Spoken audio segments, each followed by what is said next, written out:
క్రొత్త నిబంధన గ్రంథంలోని 2వ పుస్తకము మరియు పరిశుద్ధ గ్రంథంలోని 41వ పుస్తకము అయిన మార్కు సువార్త 1వ అధ్యాయంలో ఉన్న 45 వచనములు. దేవుని కుమారుడైన యేసుక్రీస్తు సువార్త ప్రారంభము. ఇదిగో నా దూతను నీకు ముందుగా పంపుచున్నాను, అతడు నీ మార్గము సిద్ధపరచును.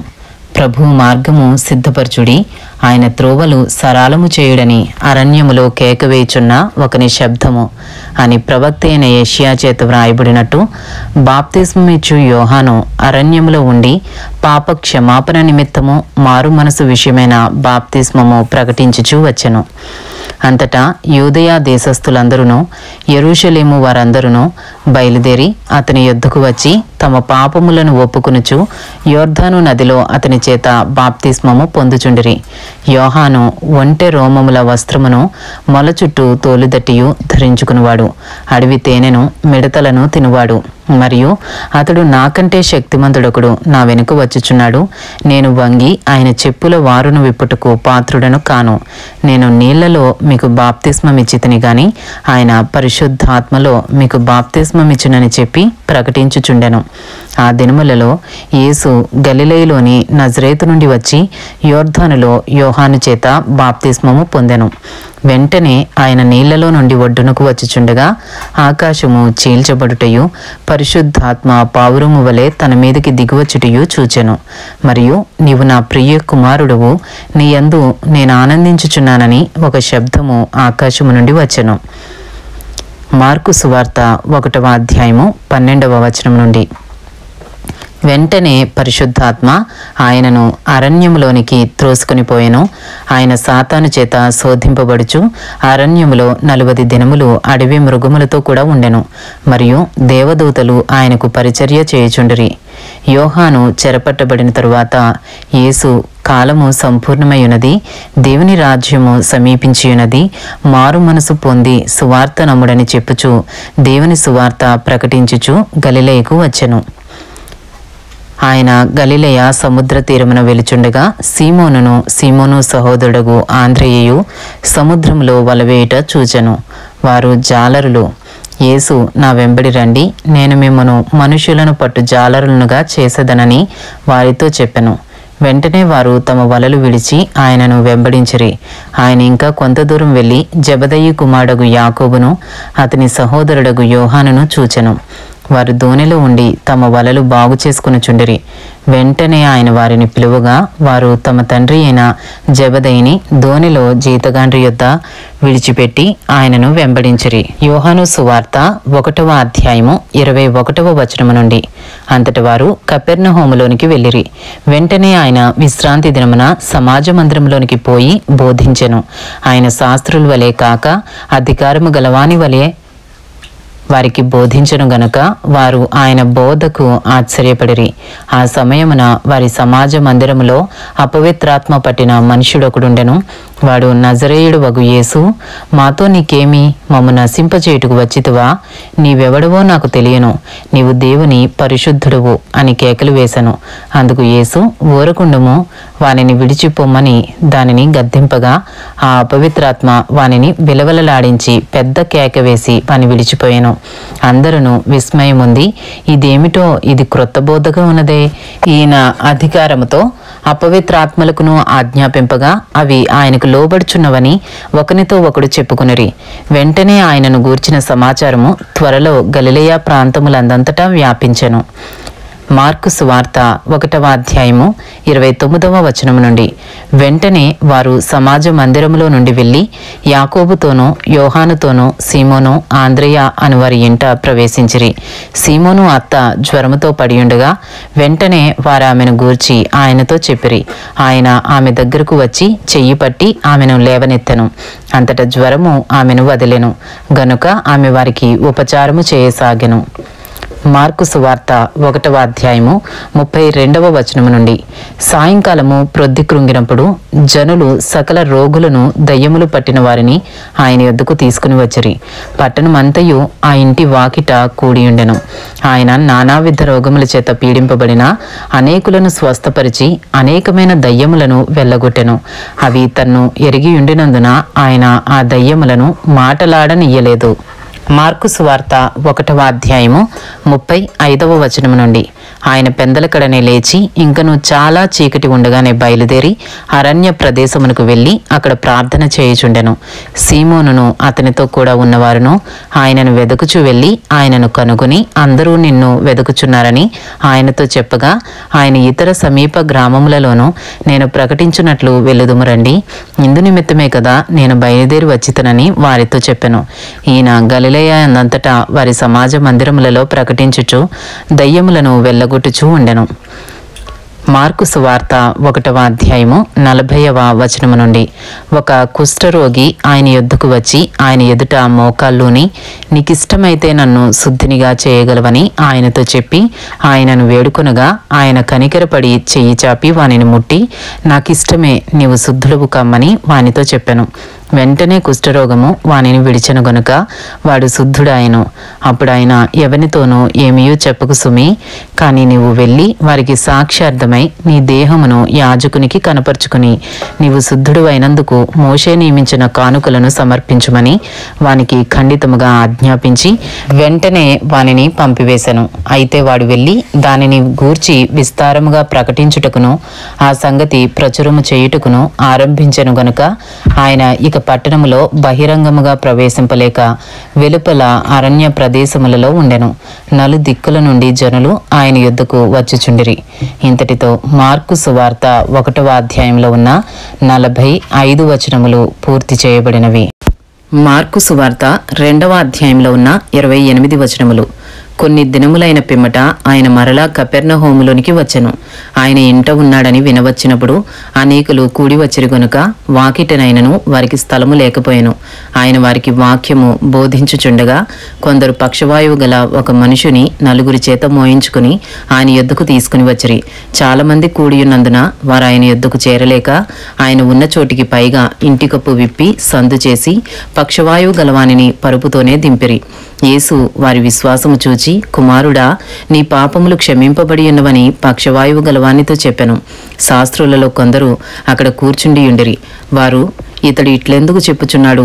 దేవదూషణ చేయుచున్నాడు కదా. దేవుడొక్కడే తప్ప పాపమును క్షమింపగలవాడెవడని తమ హృదయములలో ఆలోచించుకునిరి. వారు తమలో తాము ఇలాగున ఆలోచించుకునుట యేసు వెంటనే తన ఆత్మలో తెలుసుకుని, మీరిలాంటి సంగతులు మీ హృదయములలో ఎందుకు ఆలోచించుకునుచున్నారు?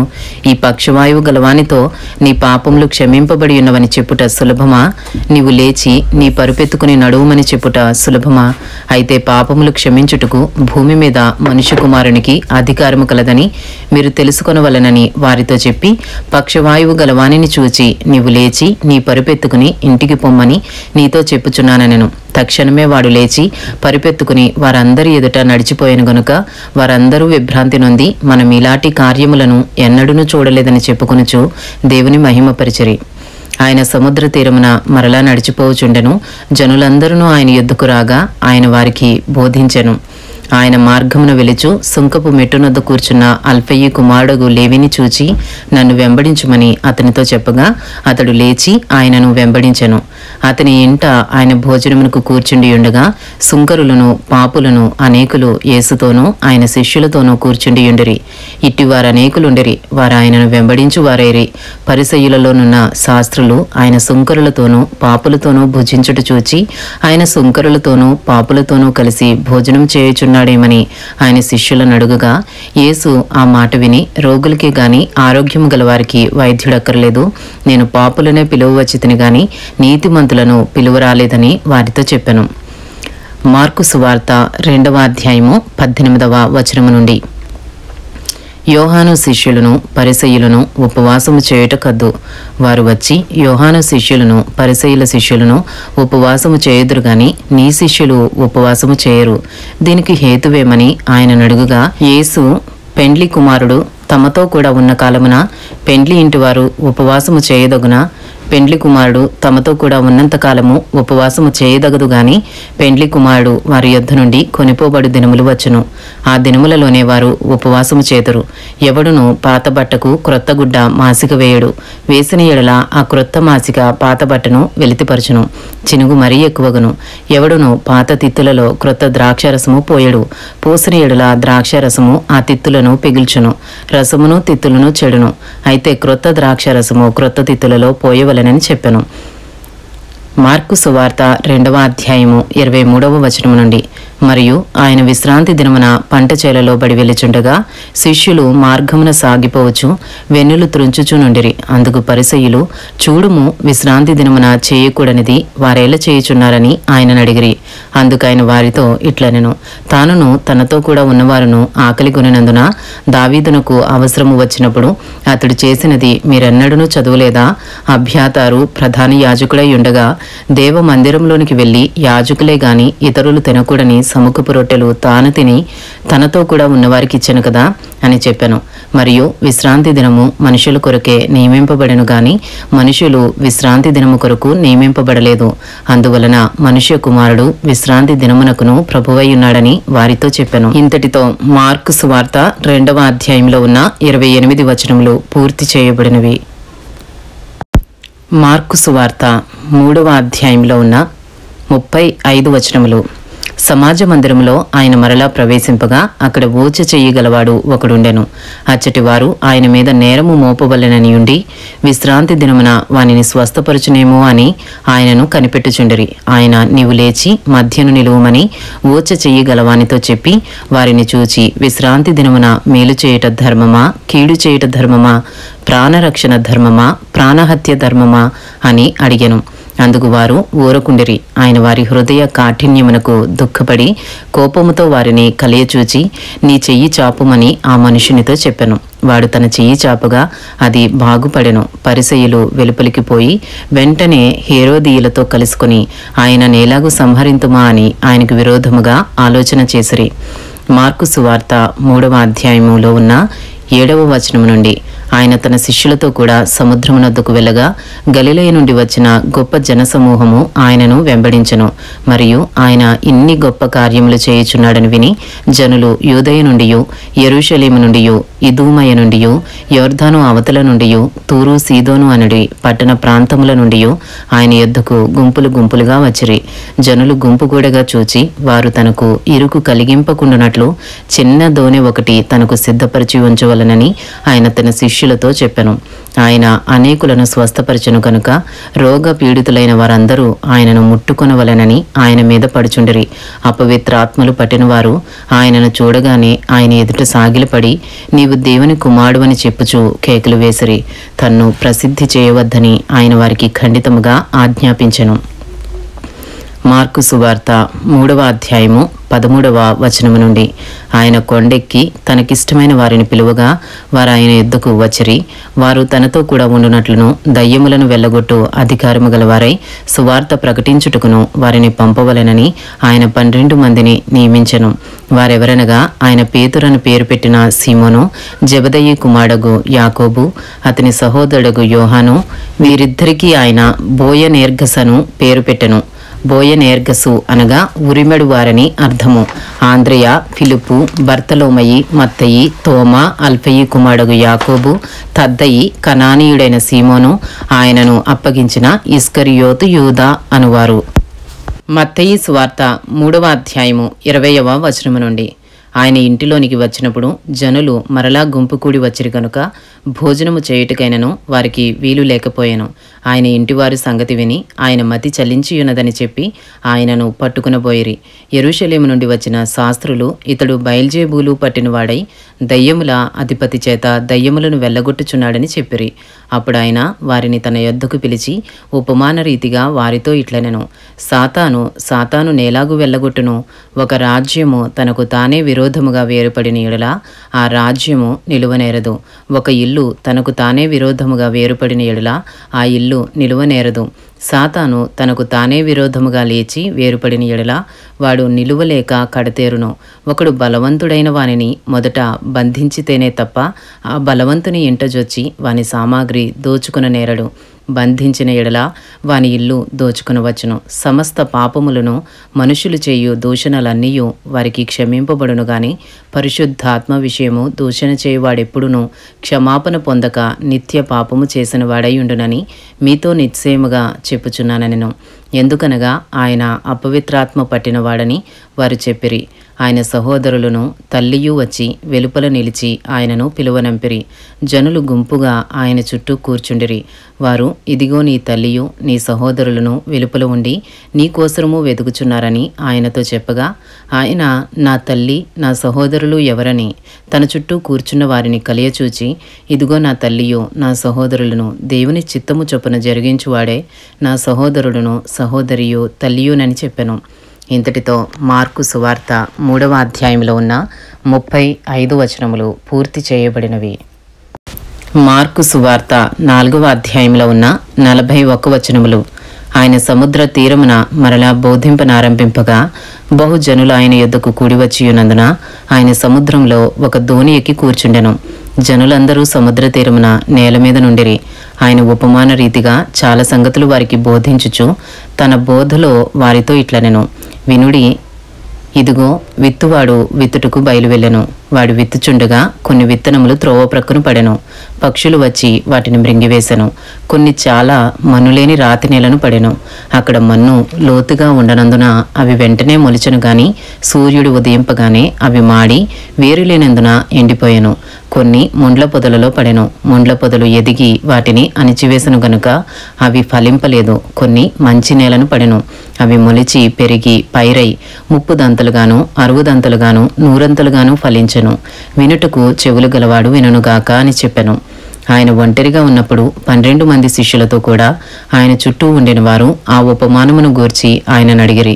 అందుకు ఆయన, దేవుని రాజ్య మర్మము తెలుసుకునుట మీకు అనుగ్రహింపబడి ఉన్నది గాని వెలుపల నుండి వారు ఒకవేళ దేవుని వైపు తిరిగి పాపక్షమాపణ పొందుదురని వారు చూచుటకైతే చూచియు కనుగొనుకును వినుటకైతే వినియు గ్రహింపకయు నుండుటకును అన్నీయు ఉపమాన రీతిగా వారికి బోధింపబడుచున్నవని వారితో చెప్పెను.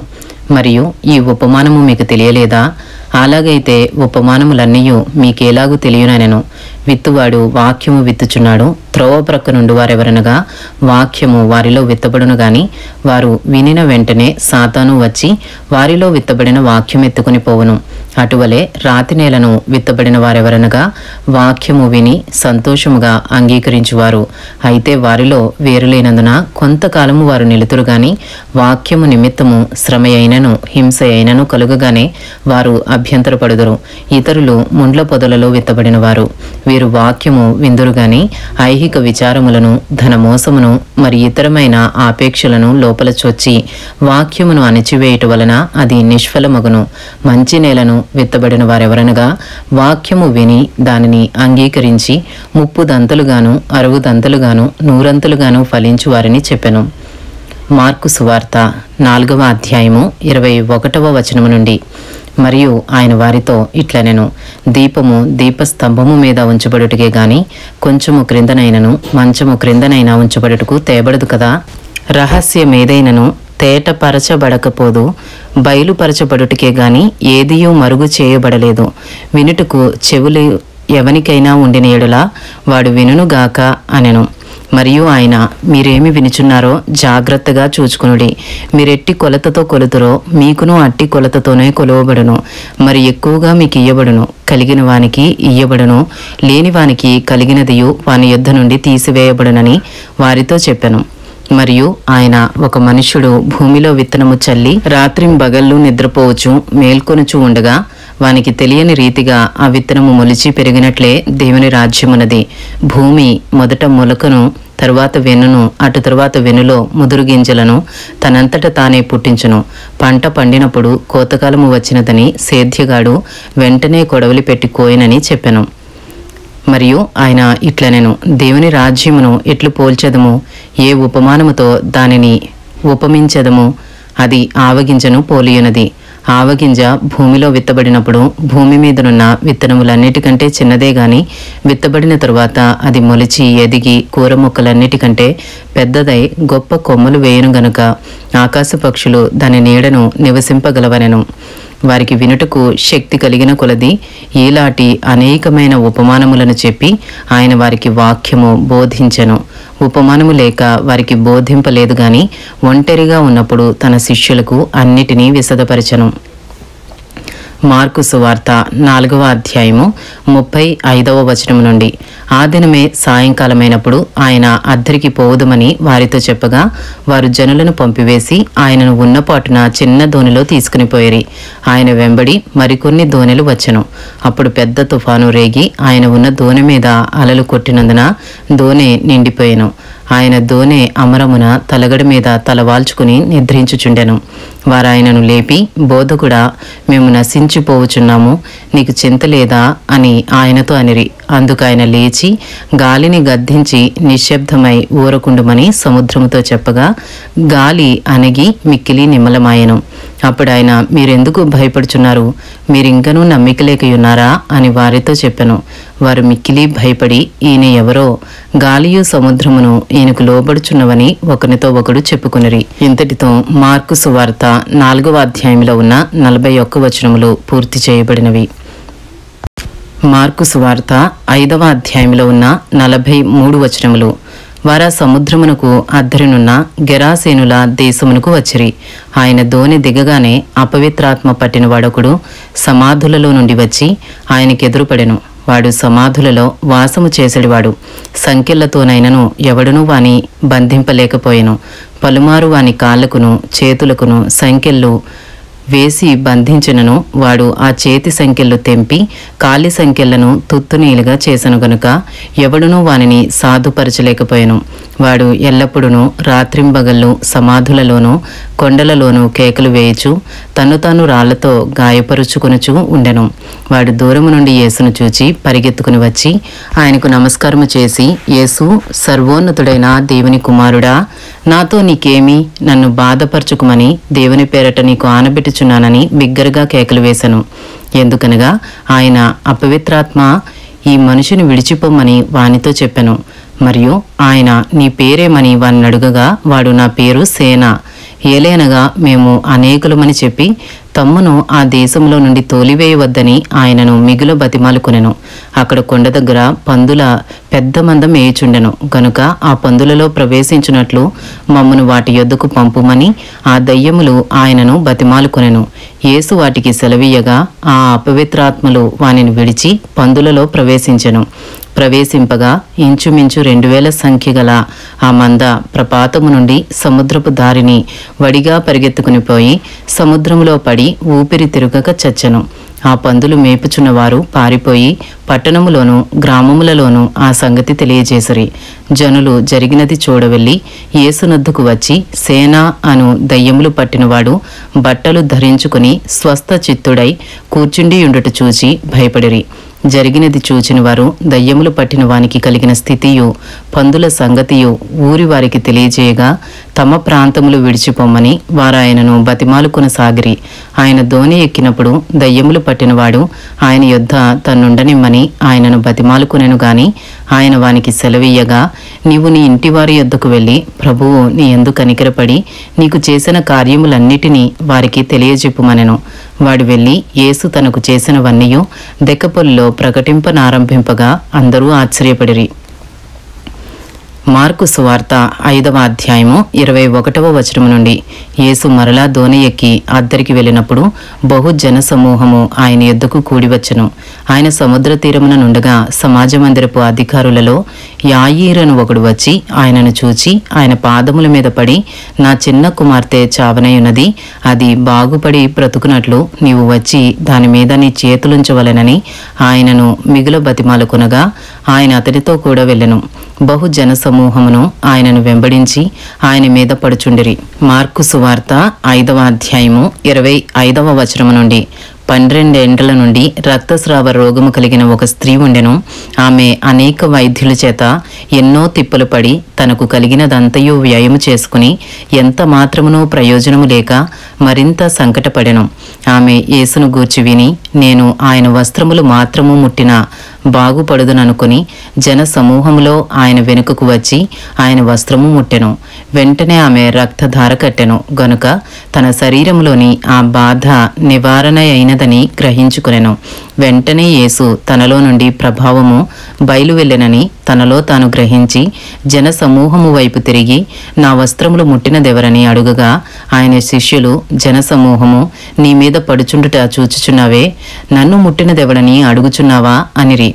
ఆ కార్యము చేసిన ఆమెను కనుగొనవలెనని ఆయన చుట్టూ చూచెను. అప్పుడు ఆ స్త్రీ తనకు జరిగినది ఎరిగి భయపడి వణుకుచూ వచ్చి ఆయన ఎదుట సాగిలపడి తన సంగతి అంతయో ఆయనతో చెప్పెను. అందుకైన కుమారి, నీ విశ్వాసము నిన్ను స్వస్థపరిచెను, సమాధానము గలదానవై పొమ్ము, నీ బాధ నివారణ అయి నీకు స్వస్థత కలుగునుగాక అని ఆమెతో చెప్పెను. ఆయన ఇంకనూ మాట్లాడుచుండగా సమాజ మందిరపు అధికారి ఇంట నుండి కొందరు వచ్చి, నీ కుమార్తె చనిపోయినది, నీవిక బోధకుని ఎందుకు శ్రమ పెట్టుదువనిరి. యేసు వారు చెప్పిన మాట లక్ష్యపెట్టక భయపడకుము, నమ్మిక మాత్రం ఉంచుమని సమాజ మందిరపు అధికారితో చెప్పి పేతురు, యాకోబు సహోదరుడు యోహాను అను వారిని తప్ప మరి ఎవరినైనాను తన వెంబడి రానియక సమాజ మందిరపు అధికారి ఇంటికి వచ్చి వారు గొల్లుగా ఉండి చాలా ఏడ్చుచు ప్రలాపించుచూ ఉండట చూచి లోపలికి పోయి, మీరేలా గొల్లు చేసి ఏడ్చుచున్నారు, ఈ చిన్నది నిద్రించుచున్నదే గాని చనిపోలేదని వారితో చెప్పెను. అందుకు వారు ఆయనను అపహసించిరి. అయితే ఆయన వారినందరినీ బయటకు పంపివేసి ఆ చిన్నదాని తల్లిదండ్రులను తనతో ఉన్నవారిని వెంట పెట్టుకుని ఆ చిన్నది పరుండియున్న గదిలోనికి వెళ్ళి ఆ చిన్నదాని చేయిపట్టి తలీతాకుమి అని ఆమెతో చెప్పెను. ఆ మాటకు చిన్నదానా లెమ్మని నీతో చెప్పుచున్నానని అర్థము. వెంటనే ఆ చిన్నది లేచి నడవసాగెను. ఆమె 12 సంవత్సరముల ప్రాయము గలది. వెంటనే వారు బహుగా విస్మయముందరి. జరిగినది ఎవనికి తెలియకూడదని ఆయన వారికి గట్టిగా ఆజ్ఞాపించి ఆమెకు ఆహారము పెట్టుడని చెప్పెను. ఇంతటితో మార్కు సువార్త 5వ అధ్యాయంలో ఉన్న 43 వచనములు పూర్తి చేయబడినవి. మార్కు సువార్త 6వ అధ్యాయంలో ఉన్న 56 వచనములు. ఆయన అక్కడి నుండి బయలుదేరి స్వదేశమునకు రాగా ఆయన శిష్యులు ఆయనను వెంబడించిరి. విశ్రాంతి దినము వచ్చినప్పుడు ఆయన సమాజ మందిరములో బోధింపనారంభించెను. అనేకులు ఆయన బోధ విని ఆశ్చర్యపడి ఈ సంగతులు ఇతనికి ఎక్కడి నుండి వచ్చెను, ఇతనికి ఇయ్యబడిన ఈ జ్ఞానమెట్టిది, ఇతని చేతుల వలన ఇట్టి అద్భుతములు చేయబడుచున్నవి, ఇదేమి ఇతడు మరియ కుమారుడు కాడా, ఇతడు యాకోబు, యోసే, యూదా, సీమోను అని వారి సహోదరుడగు వడ్లవాడు కాడా, ఇతని సోదరీమణులందరూ మనతో ఉన్నారు కారా అని చెప్పుకొనుచు ఆయన విషయమై అభ్యంతరపడిరి. అందుకు యేసు ప్రవక్త తన దేశములోనూ తన బంధువులలోనూ తన ఇంటివారిలోనూ తప్ప మరి ఎక్కడనూ ఘనహీనుడు కాడని చెప్పెను. అందువలన కొద్దిమంది రోగుల మీద చేతులుంచి వారిని స్వస్థపరచుట తప్ప మరి ఏ అద్భుతమును ఆయన అక్కడ చేయజాలకపోయెను. ఆయన వారి అవిశ్వాసమునకు ఆశ్చర్యపడెను. ఆయన చుట్టుపట్లనున్న గ్రామములు తిరుగుచూ బోధించుచుండెను. ఆయన 12 శిష్యులను తన యొద్దకు పిలిచి వారిని ఇద్దరినిద్దరిగా పంపుచు అపవిత్రాత్మల మీద వారికి అధికారమిచ్చి ప్రయాణము కొరకు చేతికర్రను తప్ప రొట్టెనైనను జాలెనైనను సంచిలో సొమ్మునైనను తీసుకొనక చెప్పులు తొడుగుకొనుడనియు 2 అంగీలు వేసుకొనవద్దనియు వారికి ఆజ్ఞాపించెను. మరియు ఆయన వారితో ఇట్లనెను, మీరెక్కడ ఒక ఇంట ప్రవేశించెదరో అక్కడి నుండి మీరు బయలుదేరు వరకు ఆ ఇంటనే బస చేయుడి. ఏ స్థలమందైనను జనులు మిమ్మను చేర్చుకొనక మీ మాటలు వినకుంటే మీరు అక్కడ నుండి బయలుదేరినప్పుడు వారి మీద సాక్ష్యముగా ఉండుటకు మీ పాదముల క్రింది ధూళి దులిపివేయుడి. కాగా వారు బయలుదేరి మారు మనసు పొందవలెనని ప్రకటించుచు అనేక దయ్యములు వెళ్ళగొట్టుచు నూనె రాచి అనేకులగు రోగులను స్వస్థపరచుచూ నుండిరి. మార్కు సువార్త 5వ అధ్యాయము 14వ వచనము నుండి. ఆయన కీర్తి ప్రసిద్ధమాయను గనుక రాజైన హేరోదు ఆయనను గూర్చి విని బాప్తిస్మమిచ్చు యోహాను మృతుల నుండి లేచియున్నాడు గనుక అతని యందు అద్భుతములు క్రియారూపకములగుచున్నవని చెప్పెను. ఇతరులు ఈయన ఏలియా అనియు మరికొందరు ఈయన ప్రవక్త అనియు ప్రవక్తలలో ఒకనివలే ఉన్నాడనియు చెప్పుకొనుచుండిరి. అయితే హేరోదు విని, నేను తల కొట్టించిన యోహానే, అతడు మృతులలో నుండి లేచి ఉన్నాడని చెప్పెను. హేరోదు తన సహోదరుడు ఫిలిప్పు భార్య అయిన హేరోదియను పెండ్లి చేసుకునినందున యోహాను నీ సహోదరుని భార్యను చేర్చుకునుట నీకు న్యాయము కాదని హేరోదుతో చెప్పెను గనుక ఇతడామె నిమిత్తము యోహానును పట్టి తెప్పించి చెరసాలలో బంధించి ఉండెను. హేరోదియ అతని మీద పగపట్టి అతని చంపింపగోరెను గాని ఆమె చేత కాకపోయెను. ఎందుకనగా యోహాను నీతిమంతుడును పరిశుద్ధుడు నగు మనుష్యుడని హేరోదు ఎరిగి అతనికి భయపడి అతని కాపాడుచూ వచ్చెను. మరియు అతని మాటలు వినినప్పుడు ఏమి చేయను తోచకపోయినను సంతోషముతో వినుచుండెను.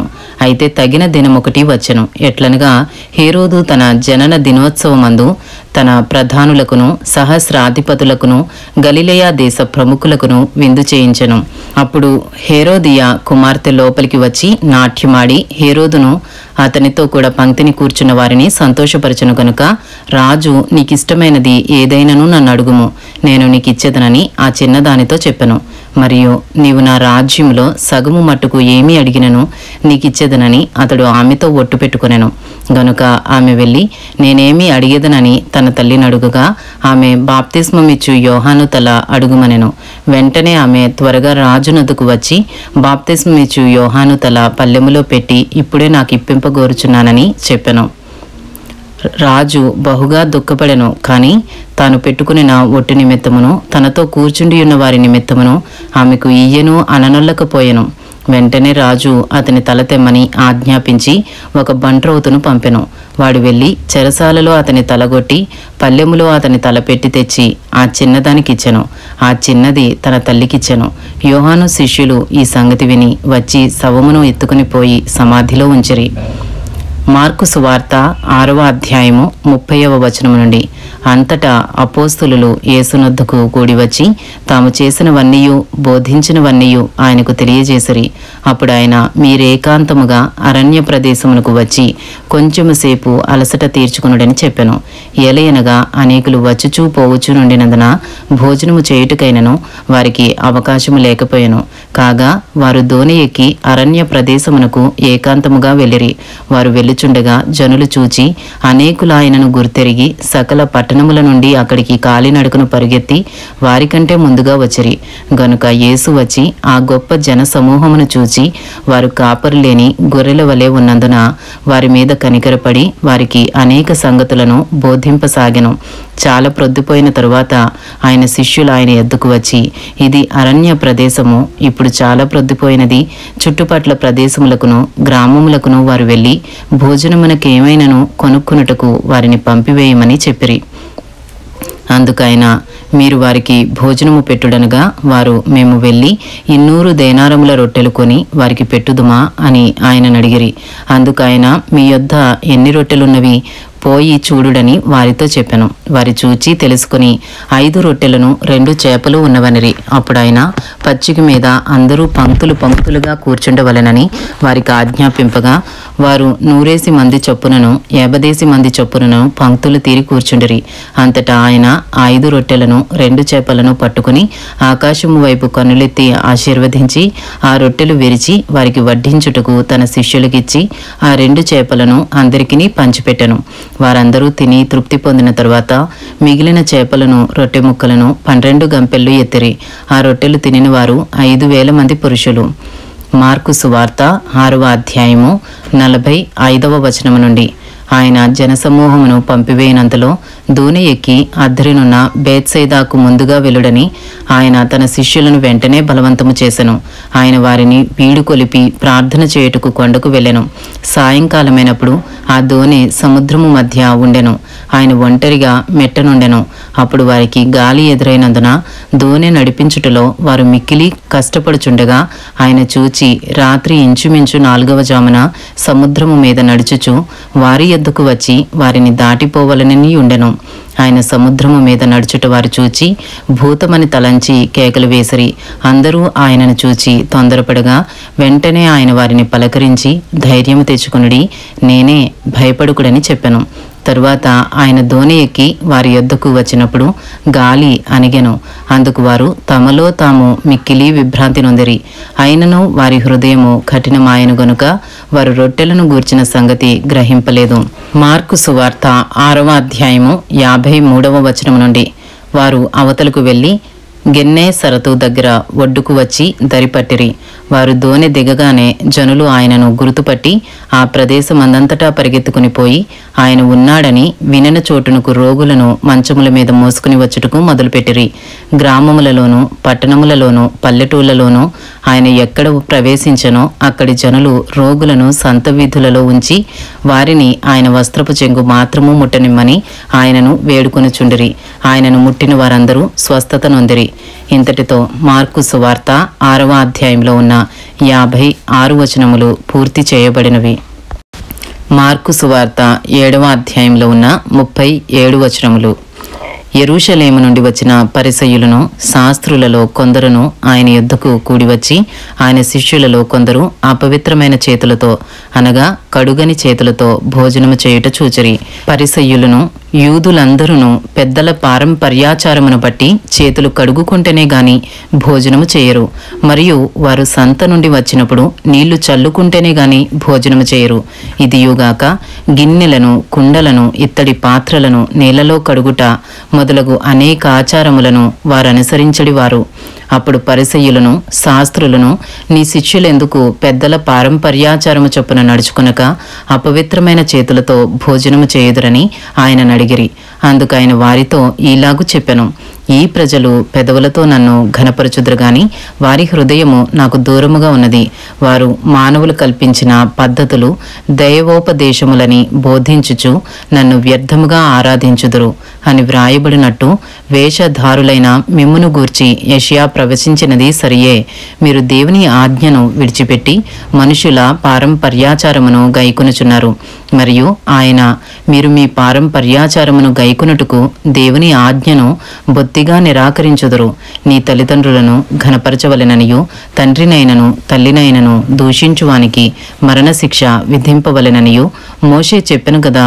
అయినను మీరు ఒకడు తన తండ్రినైనను తల్లినైనను చూచి నా వలన నీకు ప్రయోజనమగునది ఏదో అది కొర్బాను అనగా దేవార్పితమని చెప్పిన ఎడల తన తండ్రికైనను తల్లికైనను వానిని ఏమీయో చేయనియక మీరు నియమించిన మీ పారంపర్యాచారము వలన దేవుని వాక్యమును నిరర్ధకమును చేయుదురు. ఇటువంటివి అనేకములు మీరు చేయుదురని చెప్పెను. అప్పుడు ఆయన జనసమూహమును మరలా తన యొద్దకు పిలిచి, మీరందరూ నా మాట విని గ్రహించుడి. వెలుపల నుండి లోపలికి పోయి మనుషుని అపవిత్రునిగా చేయగలిగినది ఏదియూ లేదు గాని లోపలి నుండి బయలు వెళ్ళినవే మనుషుని అపవిత్రునిగా చేయుననెను. ఆయన జనసమూహమును విడిచి ఇంటిలోనికి వచ్చినప్పుడు ఆయన శిష్యులు ఈ ఉపమానమును గూర్చి ఆయన అడుగగా ఆయన వారితో ఇట్లనెను, మీరును ఇంత అవివేకులయ్యున్నారా? వెలుపల నుండి మనుషుని లోపలికి పోవునదేదియో వాని అపవిత్రునిగా చేయజాలదని మీరు గ్రహింపకున్నారా? అది వాని హృదయములో ప్రవేశింపక కడుపులోనే ప్రవేశించి బహిర్భూమిలో విడువబడును. ఇట్లు అది భోజన పదార్థములన్నిటినీ పవిత్రపరచును. మనుషుని లోపల నుండి బయలు వెళ్ళినది మనుషుని అపవిత్రపరచును. లోపలి నుండి అనగా మనుషుల హృదయములో నుండి దురాలోచనలను, జారత్వములను, దొంగతనములను, నరహత్యలను, వ్యభిచారములను, లోభములను, చెడుతనములను, కృత్రిమమును, కామ వికారమును, మత్సరమును, దేవదూషణయు, అహంభావమును, అవివేకమును వచ్చును. ఈ చెడ్డవన్నయు లోపలి నుండియే బయలువెళ్ళి మనుషుని అపవిత్రపరచునని ఆయన చెప్పెను. మార్కు సువార్త 7వ అధ్యాయము 24వ వచనము నుండి. ఆయన అక్కడ నుండి లేచి తూరు సీదోనుల ప్రాంతములకు వెళ్ళి ఒక ఇంట ప్రవేశించి ఆ సంగతి ఎవనికిని తెలియకుండవలనని కోరెను గాని ఆయన మరుగై ఉండలేకపోయెను. అపవిత్రాత్మ పట్టిన చిన్న కుమార్తె గల ఒక స్త్రీ ఆయనను గూర్చి విని వెంటనే వచ్చి ఆయన పాదముల మీద పడెను. ఆ స్త్రీ సురోఫెనికయ వంశమందు పుట్టిన గ్రీసు దేశస్థురాలు. ఆమె తన కుమార్తెలో నుండి ఆ దయ్యమును వెళ్ళగొట్టుమని ఆయనను వేడుకొనెను. ఆయన ఆమెను చూచి, పిల్లలు మొదట తృప్తి పొందవలెను, పిల్లల రొట్టె తీసుకుని కుక్క పిల్లలకు వేయుట యుక్తము కాదనెను.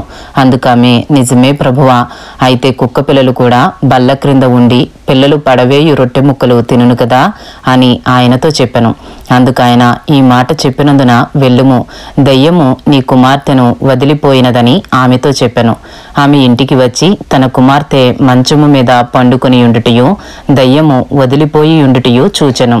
ఆయన మరలా తూరు ప్రాంతములు విడిచి సీదోను ద్వారా దెకపొలి ప్రాంతముల మీదుగా గలిలయ సముద్రమునొద్దకు వచ్చెను. అప్పుడు వారు చెవుడు గల నత్తివాని ఒకని ఆయన యొద్దకు తోడుకుని వచ్చి వాని మీద చెయ్యి ఉంచుమని ఆయనను వేడుకొనిరి. జన సమూహములో నుండి ఆయన వానిని ఏకాంతమునకు తోడుకుని పోయి వాని చెవులలో తన వ్రేళ్లు పెట్టి ఉమ్ము వేసి వాని నాలుక ముట్టి ఆకాశము వైపు కన్నులెత్తి నిట్టూర్పు విడిచి ఎఫ్ఫతా అని వానితో చెప్పెను. ఆ మాటకు తెరవబడుమని అర్థము. అంతటా వాని చెవులు తెరవబడెను. వాని నాలుక నరము సడలి వాడు తేటగా మాట్లాడుచుండెను. అప్పుడు ఆయన ఇది ఎవనితోనూ చెప్పవద్దని వారికి ఆజ్ఞాపించెను. అయితే ఆయన చెప్పవద్దని వారికి ఆజ్ఞాపించిన కొలది వారు మరీ ఎక్కువగా దానిని ప్రసిద్ధి చేయుచు ఈయన సమస్తమును బాగుగా చేసి ఉన్నాడు, చెవిటివారు వినునట్లుగాను మూగవారు మాటలాడునట్లుగాను చేయుచున్నాడని చెప్పుకొని అపరిమితముగా ఆశ్చర్యపడిరి. ఇంతటితో మార్కు సువార్త 7వ అధ్యాయంలో ఉన్న 37 వచనములు పూర్తి చేయబడినవి. మార్కు సువార్త 8వ అధ్యాయంలో ఉన్న 38 వచనములు. ఆ దినములలో మరి ఒకసారి బహుజనులు కూడిరాగా వారికి తిననేమియూ లేనందున యేసు తన శిష్యులను తన యొద్దకు పిలిచి, జనులు నేటికి 3 దినముల నుండి నా యొద్దనున్నారు. వారికి తిననేమియూ లేనందున నేను వారి మీద కనికరపడుచున్నాను. నేను వారిని ఉపవాసముతో తమ ఇండ్లకు పంపివేసిన ఎడల మార్గములో మూర్ఛపోవుదురు. వారిలో కొందరు దూరము నుండి వచ్చి ఉన్నారని వారితో చెప్పెను. అందుకు ఆయన శిష్యులు ఈ అరణ్య ప్రదేశములో ఒకడెక్కడ నుండి రొట్టెలు తెచ్చి వీరిని తృప్తిపరచగలడని ఆయనను అడిగిరి. ఆయన మీ యొద్ద ఎన్ని రొట్టెలున్నవని వారిని అడుగగా వారు 7 అప్పుడు ఆయన నేల మీద కూర్చుండుడని జనులకు ఆజ్ఞాపించి ఆ 7 రొట్టెలు పట్టుకుని కృతజ్ఞతాస్తుతులు చెల్లించి విరిచి వడ్డించుటకై తన శిష్యులకిచ్చెను. వారు జనసమూహమునకు వడ్డించిరి. కొన్ని చిన్న చేపలు కూడా వారి యొద్దనుండగా ఆయన ఆశీర్వదించి వాటిని కూడా వడ్డించుడని చెప్పెను. వారు భోజనము చేసి తృప్తి పొందిన మీదట మిగిలిన ముక్కలు 7 గంపల నిండా ఎత్తిరి. భోజనము చేసిన వారు ఇంచుమించు 4,000 మంది. వారిని పంపివేసిన వెంటనే ఆయన తన శిష్యులతో కూడా దోణి ఎక్కి దల్మనూత ప్రాంతములకు వచ్చెను. మార్కు సువార్త 8వ అధ్యాయంలో ఉన్న 11వ వచనము నుండి. అంతట పరిసయ్యులు వచ్చి ఆయనను శోధించుచు ఆకాశము నుండి ఒక సూచక క్రియను చూపుమని ఆయనను అడిగి ఆయనతో తర్కింపసాగిరి. ఆయన ఆత్మయందు పెద్ద నిట్టూర్పు విడిచి, ఈ తరము వారు ఎందుకు సూచక క్రియ అడుగుచున్నారు? ఈ తరమునకు ఏ సూచక క్రియయు అనుగ్రహింపబడదని నిశ్చయముగా మీతో చెప్పుచున్నానని చెప్పి వారిని విడిచి మరలా దోణి ఎక్కి అద్దరికి పోయెను. మార్కు సువార్త 8వ అధ్యాయము 14వ వచనము నుండి. వారు తినుటకు రొట్టెలు తెచ్చుటకు మరచిరి. దోణిలో వారి యొద్ద ఒక్క రొట్టె తప్ప మరేమియూ లేకపోయాను. ఆయన చూచుకునుడి, పరిసయ్యులు పులిసిన పిండిని గూర్చియు హేరోదు పులిసిన పిండిని గూర్చియు జాగ్రత్త పడుడని వారిని హెచ్చరింపగా వారు తమ యొద్ద రొట్టెలు లేవే అని తమలో తాము ఆలోచించుకునిరి. యేసు అది ఎరిగి, మన యొద్ద రొట్టెలు లేవే అని మీరెందుకు ఆలోచించుకొనుచున్నారు? మీరు ఇంకనూ గ్రహింపలేదా? వివేచింపలేదా? మీరు కఠిన హృదయము గలవారై ఉన్నారా? మీరు కన్నులుండియో చూడరా? చెవులుండియో వినరా? జ్ఞాపకము చేసుకునరా? నేను ఆ 5,000 మందికి 5 రొట్టెలు విరిచి పంచిపెట్టినప్పుడు మీరు ముక్కలు ఎన్ని గంపల నిండా ఎత్తితరని వారిని అడిగాను. వారు 12 అని ఆయనతో చెప్పిరి.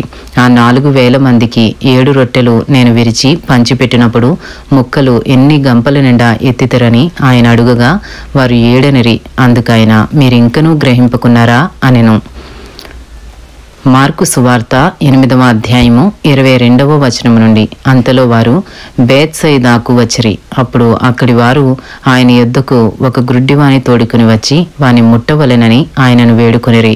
ఆయన ఆ గ్రుడ్డివాని చెయ్యి పట్టుకుని ఊరి వెలుపలికి తోడుకుని పోయి వాని కన్నుల మీద ఉమ్ము వేసి వాని మీద చేతులుంచి, నీకేమైనను కనబడుచున్నదా అని వాని అడుగగా వాడు కన్నులెత్తి, మనుషులు నాకు కనబడుచున్నారు, వారు చెట్ల వలె నుండి నడుచుచున్నట్లుగా నాకు కనబడుచున్నారనెను. అంతటా ఆయన మరలా తన చేతులు వాని కన్నుల మీద నుంచగా వాడు తేరి చూచి కుదర్చబడి సమస్తమును తేటగా చూడసాగెను. అప్పుడు యేసు, నీవు ఊరిలోనికి వెళ్ళవద్దని చెప్పి వాని ఇంటికి వానిని పంపివేశెను. మార్కు సువార్త 8వ అధ్యాయము 27వ వచనము నుండి. యేసు తన శిష్యులతో ఫిలిప్పుదైన కైసరేతో చేరిన గ్రామములకు బయలుదేరెను. మార్గములో ఉండగా, నేను ఎవడనని జనులు చెప్పుచున్నారని తన శిష్యులను అడిగెను. అందుకు వారు, కొందరు బాప్తిస్మమిచ్చు యోహాను అనియు, కొందరు ఏలియా అనియు, మరికొందరు ప్రవక్తలలో ఒకడనియు చెప్పుకొనుచున్నారనిరి. అందుకు ఆయన, మీరైతే నేను ఎవడని చెప్పుకొనుచున్నారని వారిని అడుగగా, పేతురు, నీవు క్రీస్తు అని ఆయనతో చెప్పెను. క్రీస్తు అను శబ్దమునకు అభిషిక్తుడని అర్థము. అప్పుడు తన్ను గూర్చిన ఈ సంగతి ఎవనితోనూ చెప్పవద్దని ఆయన వారికి ఖండితముగా చెప్పెను. మరియు మనుష్య కుమారుడు అనేక హింసలు పొంది పెద్దల చేతను, ప్రధాన యాజకుల చేతను, శాస్త్రుల చేతను ఉపేక్షింపబడి చంపబడి 3 దినములైన తరువాత లేచుట అగత్యమని ఆయన వారికి బోధింపనారంభించెను. ఆయన ఈ మాట బహిరంగముగా చెప్పెను. పేతురు ఆయన చేయి పట్టుకుని ఆయనను గద్దింపసాగెను. అందుకు ఆయన తన శిష్యుల వైపు తిరిగి వారిని చూచి, సాతానా, నా వెనుకకు పొమ్ము. నీవు మనుషుల సంగతులను మనస్కరించుచున్నావు గాని దేవుని సంగతులను మనస్కరింపకున్నావని పేతురును గద్దించెను. అంతటా ఆయన తన శిష్యులను, జనసమూహమును తన యొద్దకు పిలిచి, నన్ను వెంబడింపగోరువాడు తన్ను తాను ఉపేక్షించుకుని తన సిలువ ఎత్తుకుని నన్ను వెంబడింపవలెను. తన ప్రాణమును రక్షించుకున్న గోరువాడు దాన్ని పోగొట్టుకును. నా నిమిత్తమును సువార్త నిమిత్తమును తన ప్రాణమును పోగొట్టుకున్నవాడు దాన్ని రక్షించుకును. ఒకడు సర్వలోకమును సంపాదించుకుని తన ప్రాణమును పోగొట్టుకునుట వానికి ఏమి ప్రయోజనము? మనుష్యుడు తన ప్రాణమునకు ప్రతిగా ఏమి ఇయ్యగలుగును? వ్యభిచారమును పాపమును చేయు ఈ తరము వారిలో నన్ను గూర్చియు నా మాటలను గూర్చియు సిగ్గుపడు వాడెవడో వానిని గూర్చి మనుష్య కుమారుడు తన తండ్రి మహిమ గలవాడై పరిశుద్ధ దూతలతో కూడా వచ్చినప్పుడు సిగ్గుపడునని చెప్పాను. ఇంతటితో మార్కు సువార్త 8వ అధ్యాయంలో ఉన్న 38 వచనములు పూర్తి చేయబడినవి. మార్కు సువార్త 9వ అధ్యాయంలో ఉన్న 50 వచనములు. మరియు ఆయన ఇక్కడ నిలిచియున్న వారిలో కొందరు దేవుని రాజ్యము బలముతో వచ్చుట చూచు వరకు మరణము రుచి చూడరని నిశ్చయముగా మీతో చెప్పుచున్నానెను. 6 దినములైన తరువాత యేసు పేతురును, యాకోబును, యోహానును మాత్రము వెంటబెట్టుకుని ఎత్తైన ఒక కొండ మీదకి ఏకాంతముగా వారిని తోడుకునిపోయి వారి ఎదుట రూపాంతరము పొందెను. అంతలో ఆయన వస్త్రములు ప్రకాశమానమైనవనియు మిగుల తెల్లనివియు ఆయను. లోకమందు ఏ చాకలియనో అంత తెల్లగా చలువ చేయలేడు. మరియు మోషేయు ఏలియాయు వారికి కనబడి యేసుతో మాట్లాడుచుండిరి. అప్పుడు పేతురు, బోధకుడా, మనమిక్కడ ఉండుట మంచిది. మేము నీకు ఒకటియు, మోషేకు ఒకటియు, ఏలియాకు ఒకటియు 3 పర్ణశాలలు కట్టుదమని చెప్పాను. వారు మిగుల భయపడిరి గనుక తాను చెప్పవలసినదేమో అతనికి తెలియలేదు. మేఘమొకటి వచ్చి వారిని కమ్మగా, ఈయన నా ప్రియ కుమారుడు, ఈయన మాట వినుడని ఒక శబ్దము ఆ మేఘములో నుండి పుట్టెను. వెంటనే వారు చుట్టూ చూచినప్పుడు తమ యొద్దనున్న యేసు తప్ప మరి ఎవరునూ వారికి కనబడలేదు. వారు ఆ కొండ దిగి వచ్చుచుండగా, మనుష్య కుమారుడు మృతులలో నుండి లేచినప్పుడే గాని అంతకుముందు మీరు చూచిన వాటిని ఎవరితోనూ చెప్పవద్దని ఆయన వారికి ఆజ్ఞాపించెను. మృతులలో నుండి లేచుట అనగా ఏమిటో అని వారొకనితో ఒకడు తర్కించుచు ఆ మాట మనస్సున ఉంచుకునిరి. వారు ఏలియా ముందుగా రావలెనని శాస్త్రులు చెప్పుచున్నారే, ఇదేమని ఆయన అడిగిరి. అందుకు ఆయన, ఏలియా ముందుగా వచ్చి సమస్తమును చక్కపెట్టునన్నమాట నిజమే. అయినను మనుష్య కుమారుడు అనేక శ్రమలు పడి తృణీకరింపబడవలనని వ్రాయబడుట ఏమి? ఏలియా వచ్చననియు అతని గూర్చి వ్రాయబడిన ప్రకారము వారు తమకు ఇష్టము వచ్చినట్టు అతని ఎడల చేసిరనియు మీతో చెప్పుచున్నానని వారితో అనెను. వారు శిష్యుల యొద్దకు వచ్చి వారి చుట్టూ బహుజనులు కూడియుండుటయు శాస్త్రులు వారితో తర్కించుటయు చూచిరి. వెంటనే జనసమూహమంతయు ఆయనను చూచి మిగుల విభ్రాంతి నొంది ఆయన యొద్దకు పరిగెత్తుకుని వచ్చి ఆయనకు వందనము చేసిరి. అప్పుడు ఆయన, మీరు దేని గూర్చి వారితో తర్కించుచున్నారని వారిని అడుగగా, జనసమూహంలో ఒకడు, బోధకుడా, మూగ దయ్యము పట్టిన నా కుమారుని నీ యొద్దకు తీసుకుని వచ్చితిని. అది ఎక్కడ వానిని పట్టునో అక్కడ వానిని పడద్రోయెను. అప్పుడు వాడు నురుగు కార్చుకుని పండ్లు కొరుగుకొని మూర్చిల్లును. దానిని వెళ్ళగొట్టుడని నీ శిష్యులను అడిగితిని గాని అది వారి చేత కాలేదని ఆయనతో చెప్పెను. అందుకైన, విశ్వాసము లేని తరము వారులారా, నేను ఎంతకాలము మీతో ఉందును? ఎంతవరకు మిమ్మను సహింతును? వానిని నా యొద్దకు తీసుకుని రండని వారితో చెప్పగా వారు ఆయన యొద్దకు వానిని తీసుకుని వచ్చిరి. దయ్యము ఆయనను చూడగానే వాని విలవిలలాడించెను గనుక వాడు నేలపడి నురుగు కార్చుకొనుచు పొర్లాడుచుండెను. అప్పుడు ఆయన ఇది వీనికి సంభవించి ఎంతకాలమైనదని వాని తండ్రిని అడుగగా అతడు బాల్యము నుండియే అది వాని నాశనము చేయవలనని తరచుగా అగ్నిలోను నేలలోను పడద్రోయెను. ఏమైనను నీ వలననైతే మా మీద కనికరపడి మాకు సహాయము చేయమనెను. అందుకు యేసు, నమ్ముట నీ వలనైతే నమ్మువానికి సమస్తమును సాధ్యమే అని అతనితో చెప్పెను. వెంటనే ఆ చిన్నవాని తండ్రి, నమ్ముచున్నాను, నాకు అపనమ్మకము ఉండకుండా సహాయము చేయమని బిగ్గరగా చెప్పెను. జనులు గుంపు కూడి తన యొద్దకు పరిగెత్తుకుని వచ్చుట యేసు చూచి, మోగవైన చెవిటి దయ్యమా, వానిని వదిలిపొమ్ము, ఇక వానిలో ప్రవేశింపవద్దని నీకు ఆజ్ఞాపించుచున్నానని చెప్పి ఆ అపవిత్రాత్మను గద్దించెను. అప్పుడు అది కేక వేసి వానిని ఎంతో విలవిలలాడించి వదిలిపోయాను. అంతటా వాడు చచ్చిన వాని వలె ఉండెను గనుక అనేకులు వాడు చనిపోయిననిరి. అయితే యేసు వాని చెయ్యి పట్టి వాని లేవనెత్తగా వాడు నిలువబడెను. ఆయన ఇంటిలోనికి వెళ్ళిన తరువాత ఆయన శిష్యులు, మేమెందుకు ఆ దయ్యమును వెళ్ళగొట్టలేకపోతిమని ఏకాంతమున ఆయనను అడిగిరి. అందుకు ఆయన, ప్రార్థన వలననే గాని మరి దేని వలననైనను ఈ విధమైనది వదిలిపోవుట అసాధ్యమని వారితో చెప్పెను. మార్కు సువార్త 9వ అధ్యాయము 30వ వచనము నుండి. వారక్కడ నుండి బయలుదేరి గలిలయ గుండా వెలుచుండిరి. అది ఎవనికిని తెలియుట ఆయనకిష్టము లేకపోయెను. ఏలయనగా ఆయన తన శిష్యులకు బోధించుచు, మనుష్య కుమారుడు మనుషుల చేతికి అప్పగింపబడుచున్నాడు, వారాయనను చంపెదరు, చంపబడిన 3 దినములకు ఆయన లేచునని వారితో చెప్పెను. వారు ఆ మాట గ్రహింపలేదు గాని ఆయనను అడుగ భయపడిరి. అంతట వారు కపెర్నహూమునకు వచ్చిరి. వారు ఎవడు గొప్పవాడని మార్గమున ఒకనితో ఒకడు వాదించిరి గనుక ఆయన ఇంట ఉన్నప్పుడు మార్గమున మీరు ఒకరితో ఒకరు దేనిని గూర్చి వాదించుచుంటిరని వారిని అడుగగా వారు ఊరకుండిరి. అప్పుడు ఆయన కూర్చుండి 12 మందిని పిలిచి, ఎవడైనను మొదటివాడై ఉండగోరిన ఎడల వాడందరిలో కడపటి వాడును, అందరికీ పరిచారకుడనై ఉండవలనని చెప్పి ఒక చిన్న బిడ్డను తీసుకుని వారి మధ్యను నిలువబెట్టి వానిని ఎత్తి కౌగలించుకుని, ఇట్టి చిన్న బిడ్డలలో ఒకనిని నా పేరట చేర్చుకునివాడు నన్ను చేర్చుకును, నన్ను చేర్చుకునివాడు నన్నుగాక నన్ను పంపిన వానిని చేర్చుకునని వారితో చెప్పాను. మార్కు సువార్త 9వ అధ్యాయము 38వ వచనము నుండి. అంతటా యోహాను, బోధకుడా, ఒకడు నీ పేరట దయ్యములను వెళ్ళగొట్టుట చూచితిమి, వాడు మనలను వెంబడించువాడు కాడు గనుక వానిని ఆటంకపరిచితమని చెప్పెను. అందుకు యేసు వానిని ఆటంకపరచకుడి, నా పేరట అద్భుతము చేసి నన్ను చులకనగా నిందింపగలవాడెవడునూ లేడు. మనకు విరోధి కానివాడు మన పక్షమున ఉన్నవాడే. మీరు క్రీస్తు వారని నా పేరట మీకు గిన్నెడు నీళ్లు త్రాగనిచ్చువాడు తనకు రావలసిన ఫలము పోగొట్టుకొనడని మీతో నిశ్చయముగా చెప్పుచున్నాను. నా యందు విశ్వాసముంచు ఈ చిన్న వారిలో ఒకని అభ్యంతరపరచువాడెవడో వాడు మెడకు పెద్ద తిరగటి రాయి కట్టబడి సముద్రంలో పడవేయబడుట వానికి మేలు. నీ చెయ్యి నిన్ను అభ్యంతరపరిచిన ఎడల దానిని నరికివేయము. నీవు 2 చేతులు కలిగి నరకములోని ఆరని అగ్నిలోనికి పోవుట కంటే అంగహీనుడివై జీవములో ప్రవేశించుట మేలు. నీ పాదము నిన్ను అభ్యంతరపరిచిన ఎడల దానిని నరికివేయము. 2 పాదములు కలిగి నరకములో పడవేయబడుట కంటే కుంటివాడివై నిత్య జీవములో ప్రవేశించుట మేలు. నీ కన్ను నిన్ను అభ్యంతరపరిచిన ఎడల దాన్ని తీసి పారవేయము. 2 కన్నులు కలిగి నరకములో పడవేయబడుట కంటే ఒంటి కన్ను గలవాడవై దేవుని రాజ్యములో ప్రవేశించుట మేలు.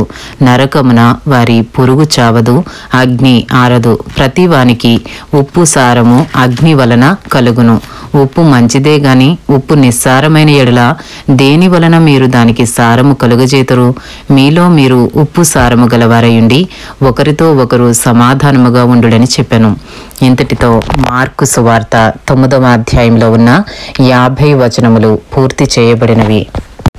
మార్కు సువార్త 10వ అధ్యాయంలో ఉన్న 52 వచనములు.